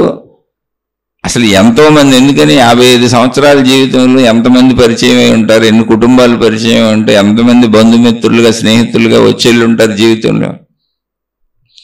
అందరూ ఎదుటోళ్ళ గురించి తెలుసుకోవడం, దాన్ని 100 200 ప్రచారం చేయటం. ఏం పొందుతావు చెప్పు. ఏం పొందుతావో నీకు కథ చెబుతాను. ఇలా దుష్ప్రచారాలు చేసేవాళ్ళు, ఇతరుల మీద రూమర్స్ సృష్టించేవాళ్ళు, వాళ్ళు ఎంత ఉన్నత స్థానాలలో ఉన్న వాళ్ళు గురువులైన, మహాత్ములైన, దేవుళ్ళని పిలవబట్టమే కదా. అది ఏముంది, పేర్లు పెట్టుకోవటమేగా. లేదా సామాన్యులైన భర్త అయినా, భార్య అయినా, ఎక్కడున్నా, ఏ మనిషి అయినా, ఏ బంధంలో ఉన్నా, నువ్వు ఆ నెగిటివ్ మైండ్తో సాగేవాళ్ళు ఏం పొందుతారు? ఈ అక్కడ వార్తా సేకరణలు చేసి, ఇవన్నీ ప్రచారాలు చేసి, వాళ్ళ ఇంటి కబుర్లు వీళ్ళకి, వీళ్ళ ఇంటి కబుర్లు వాళ్ళకి, వీటన్నిటినీ ప్రచారం చేసేవాళ్ళు ఏమవుతారు, ఏం పొందుతారు? ఒక కథ చెబుతాను, జాగ్రత్తగానండి. ఒకసారి ఒక మహారాజు విందు భోజనం పెట్టించాడు. చక్కగా బ్రాహ్మణులను పిలిపించి వాళ్ళందరికీ కూడా ఏదో ఆయన అనుకున్నాడు మనసులో, ఏదో తన పూర్వీకులు పెద్దల్ని తలుచుకొని వాళ్ళందరికీ మంచి జరగాలనుకొని, దేశం కూడా సుభిక్షంగా ఉండాలి, చల్లగా ఉండాలనుకొని, ఉత్తములైనటువంటి అనేక మంది బ్రాహ్మణులను పిలిపించి, అనేక మంది మంచోళ్ళను పిలిపించి, వాళ్ళందరికీ భోజన ఏర్పాట్లు చేయించి, చక్కగా భోజనాలు పెట్టి వాళ్ళని సత్కరించి, వాళ్ళకి అవసరమైనటువంటి కానుకలు కూడా ఇచ్చి పంపుతున్నాడు. దానికి వంటలు వండుతున్నారు. ఆ వంటలన్నీ కూడా బయట మంచి ప్రదేశంలో బ్రహ్మాండంగా వండుతున్నారు. పెద్ద పాత్రలు పెట్టారు. రాజుగారు కదా, ఏముంటుంది. ఆ పెద్ద పాత్రలు పెట్టి వంటలు వండుతుంటే ఒక డేగ అడవిలో ఒక పావును పట్టుకొని, ఆ పావును తిందామని నోటితో గరుచుకొని ఆకాశంలోంచి వెళ్ళిపోతుంది. ఆ వెళ్ళిపోతున్నప్పుడు పాము పాపం తప్పించుకుందామని గిలగిల కొట్టుకొని కదులుతున్నప్పుడు పొరపాటుని దాని నోట్లోంచి జారిపోయింది. అది కరెక్ట్గా ఈ రాజుగారు వంటలు వండిస్తున్నటువంటి ఆ కూరల పాత్రలో పడిపోయింది పాము వచ్చి. ఆల్రెడీ కూరలన్నీ తరిగేసి వండి పెద్ద పాత్ర అది వంటవాళ్ళు వీళ్ళు ఎవరు చూడలేదు. ఆ దాంట్లో పాటు ఉడికిపోయి పాము చచ్చిపోయి అందులో గెలిచిపోయింది. కూరల్లో కూర మొక్క అయిపోయింది. అది ఎవరు గమనించలేదు దాన్ని. ఇప్పుడు ఆ కూర అంతా విషమయం అయిపోయింది, విష పదార్థం అయిపోయింది. సరే వీళ్ళు పాపం వచ్చారు, అందరూ భోజనాలకి వాళ్ళకి వడ్డించారు. వడ్డించిన కానీ తినగానే వాళ్ళందరూ కూడా రోగగ్రస్తులు అయిపోయారు, వాంతులు చేసుకుంటున్నారు, రకరకాలు జరుగుతున్నాయి. రాజుగారు బుర్రపాడైపోయింది, ఇదేంటి ఎలా జరిగిపోయింది. అయితే ఈ చర్యలన్నింటినీ, అంటే మనిషి చేసే చర్యలన్నింటికి స్వర్గ నరకాలు ఉన్నాయని, ఈ స్వర్గ నరకాల్లో మనం చేసిన పాపపుణ్య ఫలితాలను బట్టి మన స్వర్గానికో నరకానికో తీసుకెళ్తారని, ఇవన్నీ చిత్రగుప్తుడని ఒక ఆయన నోట్ చేస్తూ ఉంటాడని మనకు పురాణ గాథల్లో ఉంది. యమధర్మరాజు పక్కన ఉంటాడు ఆయన, చిత్రగుప్తుడు. మనం ఎప్పటికప్పుడు మనం చేసేదైనా మంచి అయినా చెడు అయినా ఆయన నోట్ చేసేస్తూ ఉంటాడు. అవన్నీ యమధర్మరాజుకి చెబితే యమధర్మరాజు మనకి దాని ప్రకారం శిక్షలు వేసి స్వర్గానికో నరకానికో పంపుతాడు. నరకంలో అయితే శిక్షలు ఉంటాయి, స్వర్గంలో అయితే సుఖాలు ఉంటాయి. ఇప్పుడు చిత్రగుప్తుడికి డౌట్ వచ్చింది. ఈ తిన్న వాళ్ళందరూ అనారోగ్యాలు పాలయ్యారు, ఇక్కడ చెడు కర్మ అయితే జరిగింది, కానీ ఈ కర్మఫలం ఎవరికి ఇవ్వాలి? ఎందుకని రాజుగారి ఉద్దేశం మంచిదే. రాజుగారు మంచి ఉద్దేశంతో అందరికీ మేలు జరగాలని చక్కగా వాళ్ళకి భోజనాలు పెట్టి, పైగా మళ్ళీ కానుకలుగా బంగారాలు గంగారాలు డబ్బు అన్నీ ఇస్తున్నాడు. కాబట్టి రాజుగారికి శిక్ష వేయడానికి లేదు. వంట వండిన వాళ్ళకి శిక్ష వేద్దామా అంటే పాపం వాళ్ళకేం తెలుసు, అసలు వాళ్ళు బ్రహ్మాండంగా ఉండారు, రాజుగారు చెప్పారు కదా అని ఇంకా ఎంతో అద్భుతంగా ప్రేమగా ఉండారు, ఎంతో చక్కగా రుచికరంగా ఉండారు. పాము పట్టడం వాళ్ళు చూడలేదు. పోనీ పాముకి వేద్దామా అంటే అసలు అది చచ్చిపోయింది. దానికేం తెలుసు జంతువు, అది ప్రాణభీతితో కొట్టుకొని చచ్చిపోయింది, దానికంటే శిక్ష వేస్తాం. పోనీ దాన్ని పట్టుకెళ్ళిన గెద్దకేద్దామా అంటే గెద్దకు ఆహారమే పాము, ఆ సృష్టి పెట్టిన ఏర్పడేగా. గెద్ద కావాలని పడలేదుగా, పాము గిలగిల్ల కొట్టుకుంటుంటే జారి పడిపోయింది. గెద్ద కావాలని తెచ్చేయలే, పైగా దాని వేటది, ఆహారం అది, సృష్టి ధర్మం అది, కాబట్టి గెద్దకేయకూడదు. కానీ ఇక్కడ మరి కర్మఫలం జరిగింది. ఇప్పుడు కర్మఫలం ఎవరికి ఇవ్వాలి? పెద్ద కన్ఫ్యూజనల్ స్టోరీ ఇది. ఇప్పుడు చిత్రగుప్తుడే తలపట్టు కూర్చున్నాడు, ఎవరి అకౌంట్లో రాయను, కర్మఫలం మరి జరిగిందిగా. అక్కడ బోల్డ్ మంది అస్తవ్యస్తం అయిపోయారు, అనారోగ్యవంతులు అయిపోయారు, చావు బతుకుల దాకా వెళ్ళిపోతున్నారు. రాజవైద్యులు అందరూ టకటక వీళ్ళందరికీ బాగు చేసి వైద్యాలు చేస్తున్నారు, చాలా హింస అయిపోతుంది అక్కడ. మరి కర్మఫలం ఎవరికి ఇవ్వాలి? చిత్రగుప్తుడు తల బద్దలు కొట్టుకుంటుంటే చిత్రగుప్తుడికి పక్క నుంచి మాటలు వినపడుతున్నాయి. ఎందుకంటే చిత్రగుప్తుడికి మనం ఎక్కడ ఏం చేసినా తెలిస్తేనే ఆయన కర్మఫలం రాస్తాడు, కాబట్టి ఆయనకి మాటలు వినపడుతున్నాయి. ఏంటంటే ఇంకా ఈ భోజనాలకి ఇంకా బ్రాహ్మణులు వస్తున్నారు, అనేక మంది మామూలు వాళ్ళు కూడా, మంచివాళ్ళు, కొంచెం ఉన్నతులు అందరినీ పిలిచాడు రాజుగారు. ఇప్పుడు జరిగింది మొదటి బ్యాచ్కి ఇది, ఇంకా వస్తున్నారు బ్యాచ్లు. వీళ్ళందరికీ కూడా బయట అక్కడ రాజమహల్లో పనిచేసేటువంటి విషయాలు తెలుసుకున్నటువంటి ఒక స్త్రీ అక్కడ వాళ్ళందరికీ చెబుతుంది, విషాహారం తిని పడిపోయారు, రాజుగారు కావాలని బ్రాహ్మణులందరినీ చంపేయాలని బ్రాహ్మణులందరినీ పిలిచి ప్రేమన్నట్టు నటించి విషాహారం వండించి పెట్టించి చంపేస్తున్నాడు, అందుకే లేకపోతే వాళ్ళు కక్కుకొని అన్ని అవుతారాళ్ళు అని ఆమె ఊహించుకుంది. ఎందుకని? నిజంగా అక్కడ జరిగిందిగా, జరిగిన దాన్ని బట్టి ఊహించుకుంది. పాపం ఆమె తప్పు లేదు. ఇప్పుడు వాళ్ళు తిన్నాక పడిపోయారు, మరి రాజుగారు పిలుపు మీదగా వచ్చి జరిగింది ఇదంతా, వంటలో గంటలన్నీ. అందుకని ఆమె వచ్చిన వాళ్ళందరికీ చెబుతుంది, తినబాకండి మీరు, అందులో విషాహారం కలిసి ఉంది, రాజుగారు బ్రాహ్మణులను చంపేయాలని కావాలని పిలిచాడు ప్రత్యేకంగా, బ్రాహ్మణ జాతిని నాశనం చేసేయాలని ఆయన కంకణం కట్టుకున్నాడు, ఆయన బ్రాహ్మణ విరోధి అని ప్రచారం మొదలు పెట్టేసింది అక్కడ. చిత్రగుప్తుడు హమ్మయ్య అనుకున్నాడు. ఏంటంటే ఈ కర్మఫలం ఎవరికి వేయాలి అంటే, ఇదిగో ఈమె తెలిసి తెలియకుండా, సత్యం తెలియకుండా వాగి నిందను తీసుకెళ్ళి రాజుగారి మీద వేసేసి వాళ్ళందరినీ కూడా తరివేస్తుంది. కాబట్టి తెలిసి తెలియకుండా వాగి నిందలు ఇతరుల మీద వేసేవాళ్ళు ఎవరున్నారో వాళ్ళకి ఈ కర్మఫలం ఇవ్వాలి అని ఆమె అకౌంట్లో ఇప్పుడు వీళ్ళందరి తాలూకా కర్మఫలాన్ని ఆమె అకౌంట్లో వేశాడు చిత్రగుప్తుడు. అలాగే ఒకవేళ మనం తెలిసైనా తెలియకైనా నిజంగా ఒకవేళ చెడు అయినా మనకి సంబంధం లేని విషయాన్ని ప్రచారం చేసుకుంటూ వెళితే, అమాయకుల మీద అభండాలు వేస్తే, ఒకవేళ కాదు నిజంగానే తప్పులు చేశారు మనం కంటితో చూసాం, అయినా మనకు అవసరం లేని విషయం దాన్ని కావాలని ప్రచారం చేసుకుంటూ ఎవరికో చెబితే, ఎవరికో చెప్పుకుంటూ వెళితే, అంటే చూడండి వార్తలు మోసుకుంటూ వెళ్ళే వాళ్ళు ఉంటారు, ఏం ఉండదు, దానివల్ల ఉపయోగం ఉండదు, ఊరికి ఈ చెడుని ప్రాపగాండా చేసుకుంటూ వెళ్తుంటారు. వెళ్తే ఏమవుతుంది అంటే వాళ్ళు చేసిన చెడు ఫలితంలో సగభాగం, నిజంగా చెడు చేస్తే అందులో సగభాగం నీ అకౌంట్, ఎవడు ప్రచారం చేశాడో వాడికి. అంటే దీన్ని ఒకసారి ఇది ఎందుకు చెబుతున్నానంటే ఇది నిజమే అని నిర్ధారించడానికి నాకు కొన్ని చరిత్రలు ఉన్నాయి. కొంతమంది మహానుభావుల చరిత్రలు చదివినప్పుడు వాటిల్లో తగిలింది. ఒక్క ఉదాహరణ చెబుతాను. ఒకసారి ఒక సందర్భంలో ఇద్దరు స్నేహితులు నుంచొని మాట్లాడుకుంటూ అక్కడ లేనటువంటి మూడో స్నేహితుడి యొక్క లోటుపాట్లు చెప్పుకుంటూ వాడు అలాంటోడు వీడు ఇలాంటోడు అని తిట్టుకుంటున్నారు. ఆ సందర్భంలో షిరిడి సాయిబాబా వారు జీవించున్న కాలం అది. ఆయన దగ్గరికి వచ్చిన భక్తులేళ్ళు, ఆయన దర్శనార్థం వచ్చిన భక్తులేళ్ళు. ఈ మాటలన్నీ షిరిడి సాయిబాబా వారు విన్నారు. అటు వెళ్తూ వాళ్ళ దగ్గర ఆగి అటు చూడండి ఒకసారి అన్నారు. వాళ్ళిద్దరూ అటు చూస్తే అక్కడ ఒక పంది కసువును తింటుంది, అంటే పెంటను తింటుంది. రోడ్డు మీద ఉన్నటువంటి కసువుని, కసువు అంటే పెంటని, అది తింటుంది, మలాన్ని తింటుంది. ఇప్పుడు ఆ పంది ఆ మలాన్ని తినటం ఎలాంటి ప్రక్రియో, అంటే అది దానికి ఆహారం అనుకోండి, మనకు మలం కదా.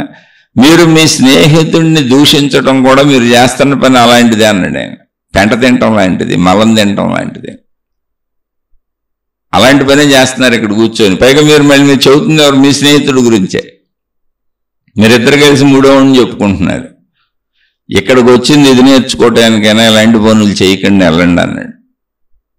అవి చెయ్యొద్దని చెప్పడమే నేను ఇక్కడ కూర్చొని చెప్పే పని అది. ఇలాంటి దుర్భావాలు పెంచుకోకండి, సద్భావాలు పెంచుకోండి.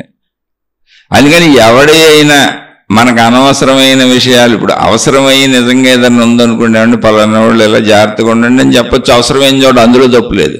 మళ్ళీ అలాంటి చోట చెప్పరు. ఇప్పుడు ఈయన అవసరమయ్యి మనం మోసపోతామో, మనకు మోసం జరుగుద్దో, మనకు నష్టం జరుగుద్దో, ఎదుటి వాళ్ళకి నష్టం జరుగుద్దో అన్న చోట తప్పకుండా చెప్పాలి. అసలు అవసరమే లేదు, ఊరికనే దాన్ని ప్రచారంగా చేసుకుంటూ వెళ్తున్నాం, దానివల్ల ఏ ఉపయోగం లేదంటే, ఎదుటివాడు నిజంగా తప్పు చేసినా నువ్వు అనవసరంగా అవసరం లేకుండా దాన్ని ప్రచారం చేసుకుంటా వెళ్తే నీ నాలుకతో వాడి పాపాలను శుభ్రం చేస్తున్నావు అని చెప్పారు మహాత్ములు.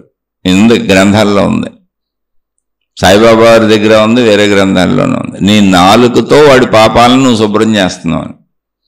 అంటే నీ నాలుగుతో శుభ్రం చేస్తే నాలుగుతో తిన్నాయన్నీ మనలోకి పోతాయి, అంటే నీకు వస్తున్నాయి. అంటే వాడి సగ కర్మ నువ్వు అనుభవిస్తావు. ఉత్తుగా ఉత్తి పుణ్యానికి వాడి గురించి చర్చించినందుకు సగం కర్మ నీకు తప్పదు. ఆడు చేయకుండా అసలు చెప్పావనుకో, ఎదుటోడు తప్పు చేయకుండా వాడి మీద తప్పులు నిందలు వేసి ప్రచారం చేసి రోమర్ సృష్టించి ఇలాంటివి చేసావనుకో, మొత్తం కర్మ నువ్వు అనుభవించక తప్పదు. తెలిసి తెలియకుండా జరిగిన దానికి వాగావనుకో, ఇందాక రాజుగారి కథలోలాగా చిత్రగుప్తుడు ఇది ఎవరికి ఇవ్వాలి ఫలితం అని తెలిసి తెలియకుండా వాగిన ఆవిడికి వేసేసాడు మొత్తం ఆవిడ ఖాతాలో. ఇవే మన కర్మఫలాలు. అంటే ఇది మీకు అర్థం అవడానికి చెప్పాను అంతే, ఇవన్నీ కథలే. కానీ సత్యతను అర్థం చేసుకోండి. నిజంగా ఇంతే. మనకు తెలియంది వాగటం ఎందుకు, తెలిసి తెలియకుండా ఏదో ఒకటి చెప్పటం ఎందుకు, ఊహించుకొని అనటం ఎందుకు? అసలు పాము పడింది ఎవరు చూడలేదు కదా కూరలో, ఎందుకు మరి వాగటం? తెలిసి తెలియని వాగుడు అది వాగకూడదు. ఇదేంటి? సద్భావాలు పెంచుకోవడంలో మనిషి చేసే తప్పుల్లో ప్రథమ తప్పు తెలిసి తెలియకుండా తన సొంత ఊహలతో రోజు వాగుతూనే ఉంటారు ఏదో ఒకటి. ముందు ఆ వాగుడు ఆపేయండి, తెలిసి తెలియని వాగబాకండి. ఎవడి గురించి అసలు మీకెందుకు, ఊహించుకొని చెప్పటం. నెంబర్ 2 ఇది ఫస్ట్. నెంబర్ 2 ఏంటంటే, ఎవరో మనకేదో విషయం చెబుతారు, దాన్ని పట్టుకొని ప్రచారం చేసుకుంటూ వెళ్ళిపోతాం. నిజంగా తప్పు చూసాం పోనీ, నిజమే తప్పు చేశారు. ఇప్పుడు నీకేంటి చెబితే, ఊరందరికీ చెబితే నీకు వచ్చిన లాభం ఏంటి? చెప్పచ్చు ఎప్పుడు, మళ్ళీ చెబుతున్నా, చెప్పకపోతే కూడా పాపం. ఎదుటవాడు నష్టపోతాడు, ఎదుటవాడు ఇబ్బంది పడతాడు అన్నప్పుడు వాడిని హెచ్చరించకపోతే తప్పు. బాబు ఇదిగో ఈ విషయంలో నువ్వు నష్టపోతావు, వీళ్ళ వలన నష్టపోతావు, వాళ్ళ ప్రవృత్తిది, జాగ్రత్తగా చెప్పు. ఎదురుకుండా చెప్పక్కర్లా, లౌక్యంగా చెప్పు, తెలివిగా చెప్పు, చాటుగా చెప్పాలి. కానీ అనవసరంగా ప్రచారాలు చేసుకెళ్ళిపోతుంటారు కొంతమంది. పలానోళ్ళు అలా అంట, పలానోళ్ళు ఇలా అంట, ఇలా చేశారంట, అలా చేశారంట, అదంట ఇదంట. ఎందుకు? నోడుదోలు తప్ప నీ నాలుగుతో వాళ్ళని క్లీన్ చేస్తున్నావు అంతే.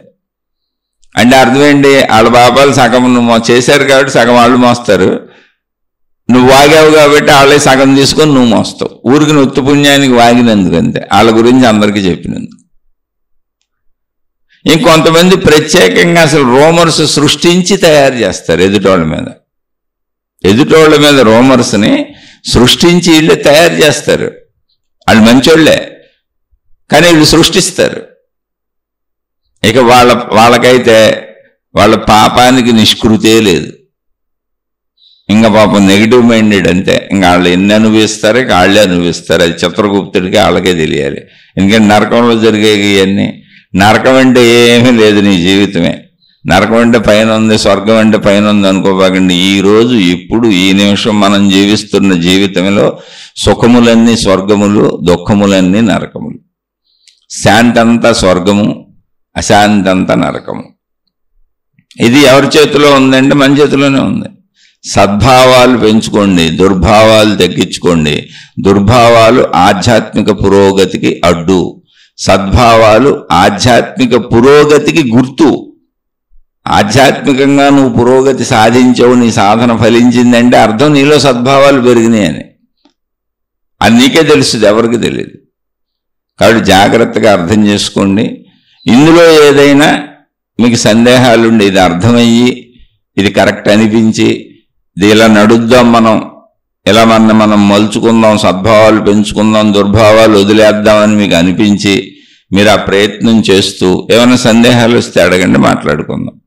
ఇది నచ్చని వాళ్ళు, ఇది సరికాదు అనుకున్న వాళ్ళు, ఇందులో ఇది సరిగ్గా చెప్పలేదు అనుకున్న వాళ్ళు నన్ను దయచేసి క్షమించి వదిలేయండి. నేను చాలా సామాన్యుణ్ణి. నేను ఎటువంటి అనుభూతిని, అనుభవాన్ని, అంటే మోక్ష అనుభవాన్ని, ఆత్మసాక్షాత్కార అనుభవాన్ని, జ్ఞానానుభవాన్ని, లేదా ఏ దైవానుభవాన్ని, మహిమల్ని, మాయల్ని, ఏ అనుభవాన్ని పొందలేదు. చాలా సామాన్యుడిని. అనేక మంది మహాత్ములు చెప్పినటువంటి బోధలో, వాళ్ళు రచించినటువంటి పుస్తకాలు చదువుకొని నేను గ్రహించినటువంటి, నాకు అర్థమైనటువంటి విషయాలను నన్ను వింటూ బాగానే ఉంది చెప్పండి, మేము కూడా ఇవి విని మా జీవితంలో మేము సాధన చేసుకుంటున్నాం, ఈ ఆధ్యాత్మిక చదువుకుంటున్నాం, ఈ ఆత్మజ్ఞానం చదువుకుంటున్నాం అన్న వాళ్ళకి వివరించే ప్రయత్నం చేస్తున్నాను. నేను చాలా సామాన్యమైన మనిషిని. నేను కూడా వెతుకులాడుతూ ప్రయాణిస్తున్నాను. కాబట్టి నేనేదో తప్పు చెప్పానని మీరు అక్కర్లేదు. నేను అంత మొత్తం రైట్లే చెప్పగలిగినంత గనుడిని అస్సలు కాదు. మంచి ఉంటే తీసుకోండి, చెడు ఉంటే వదిలేయండి. శుభమస్తు. మీకు, మీ కుటుంబ సభ్యులకు మేలు చేకూరుగాక. మరలా మరొక కొత్త శీర్షికతో కలుసుకుందాం.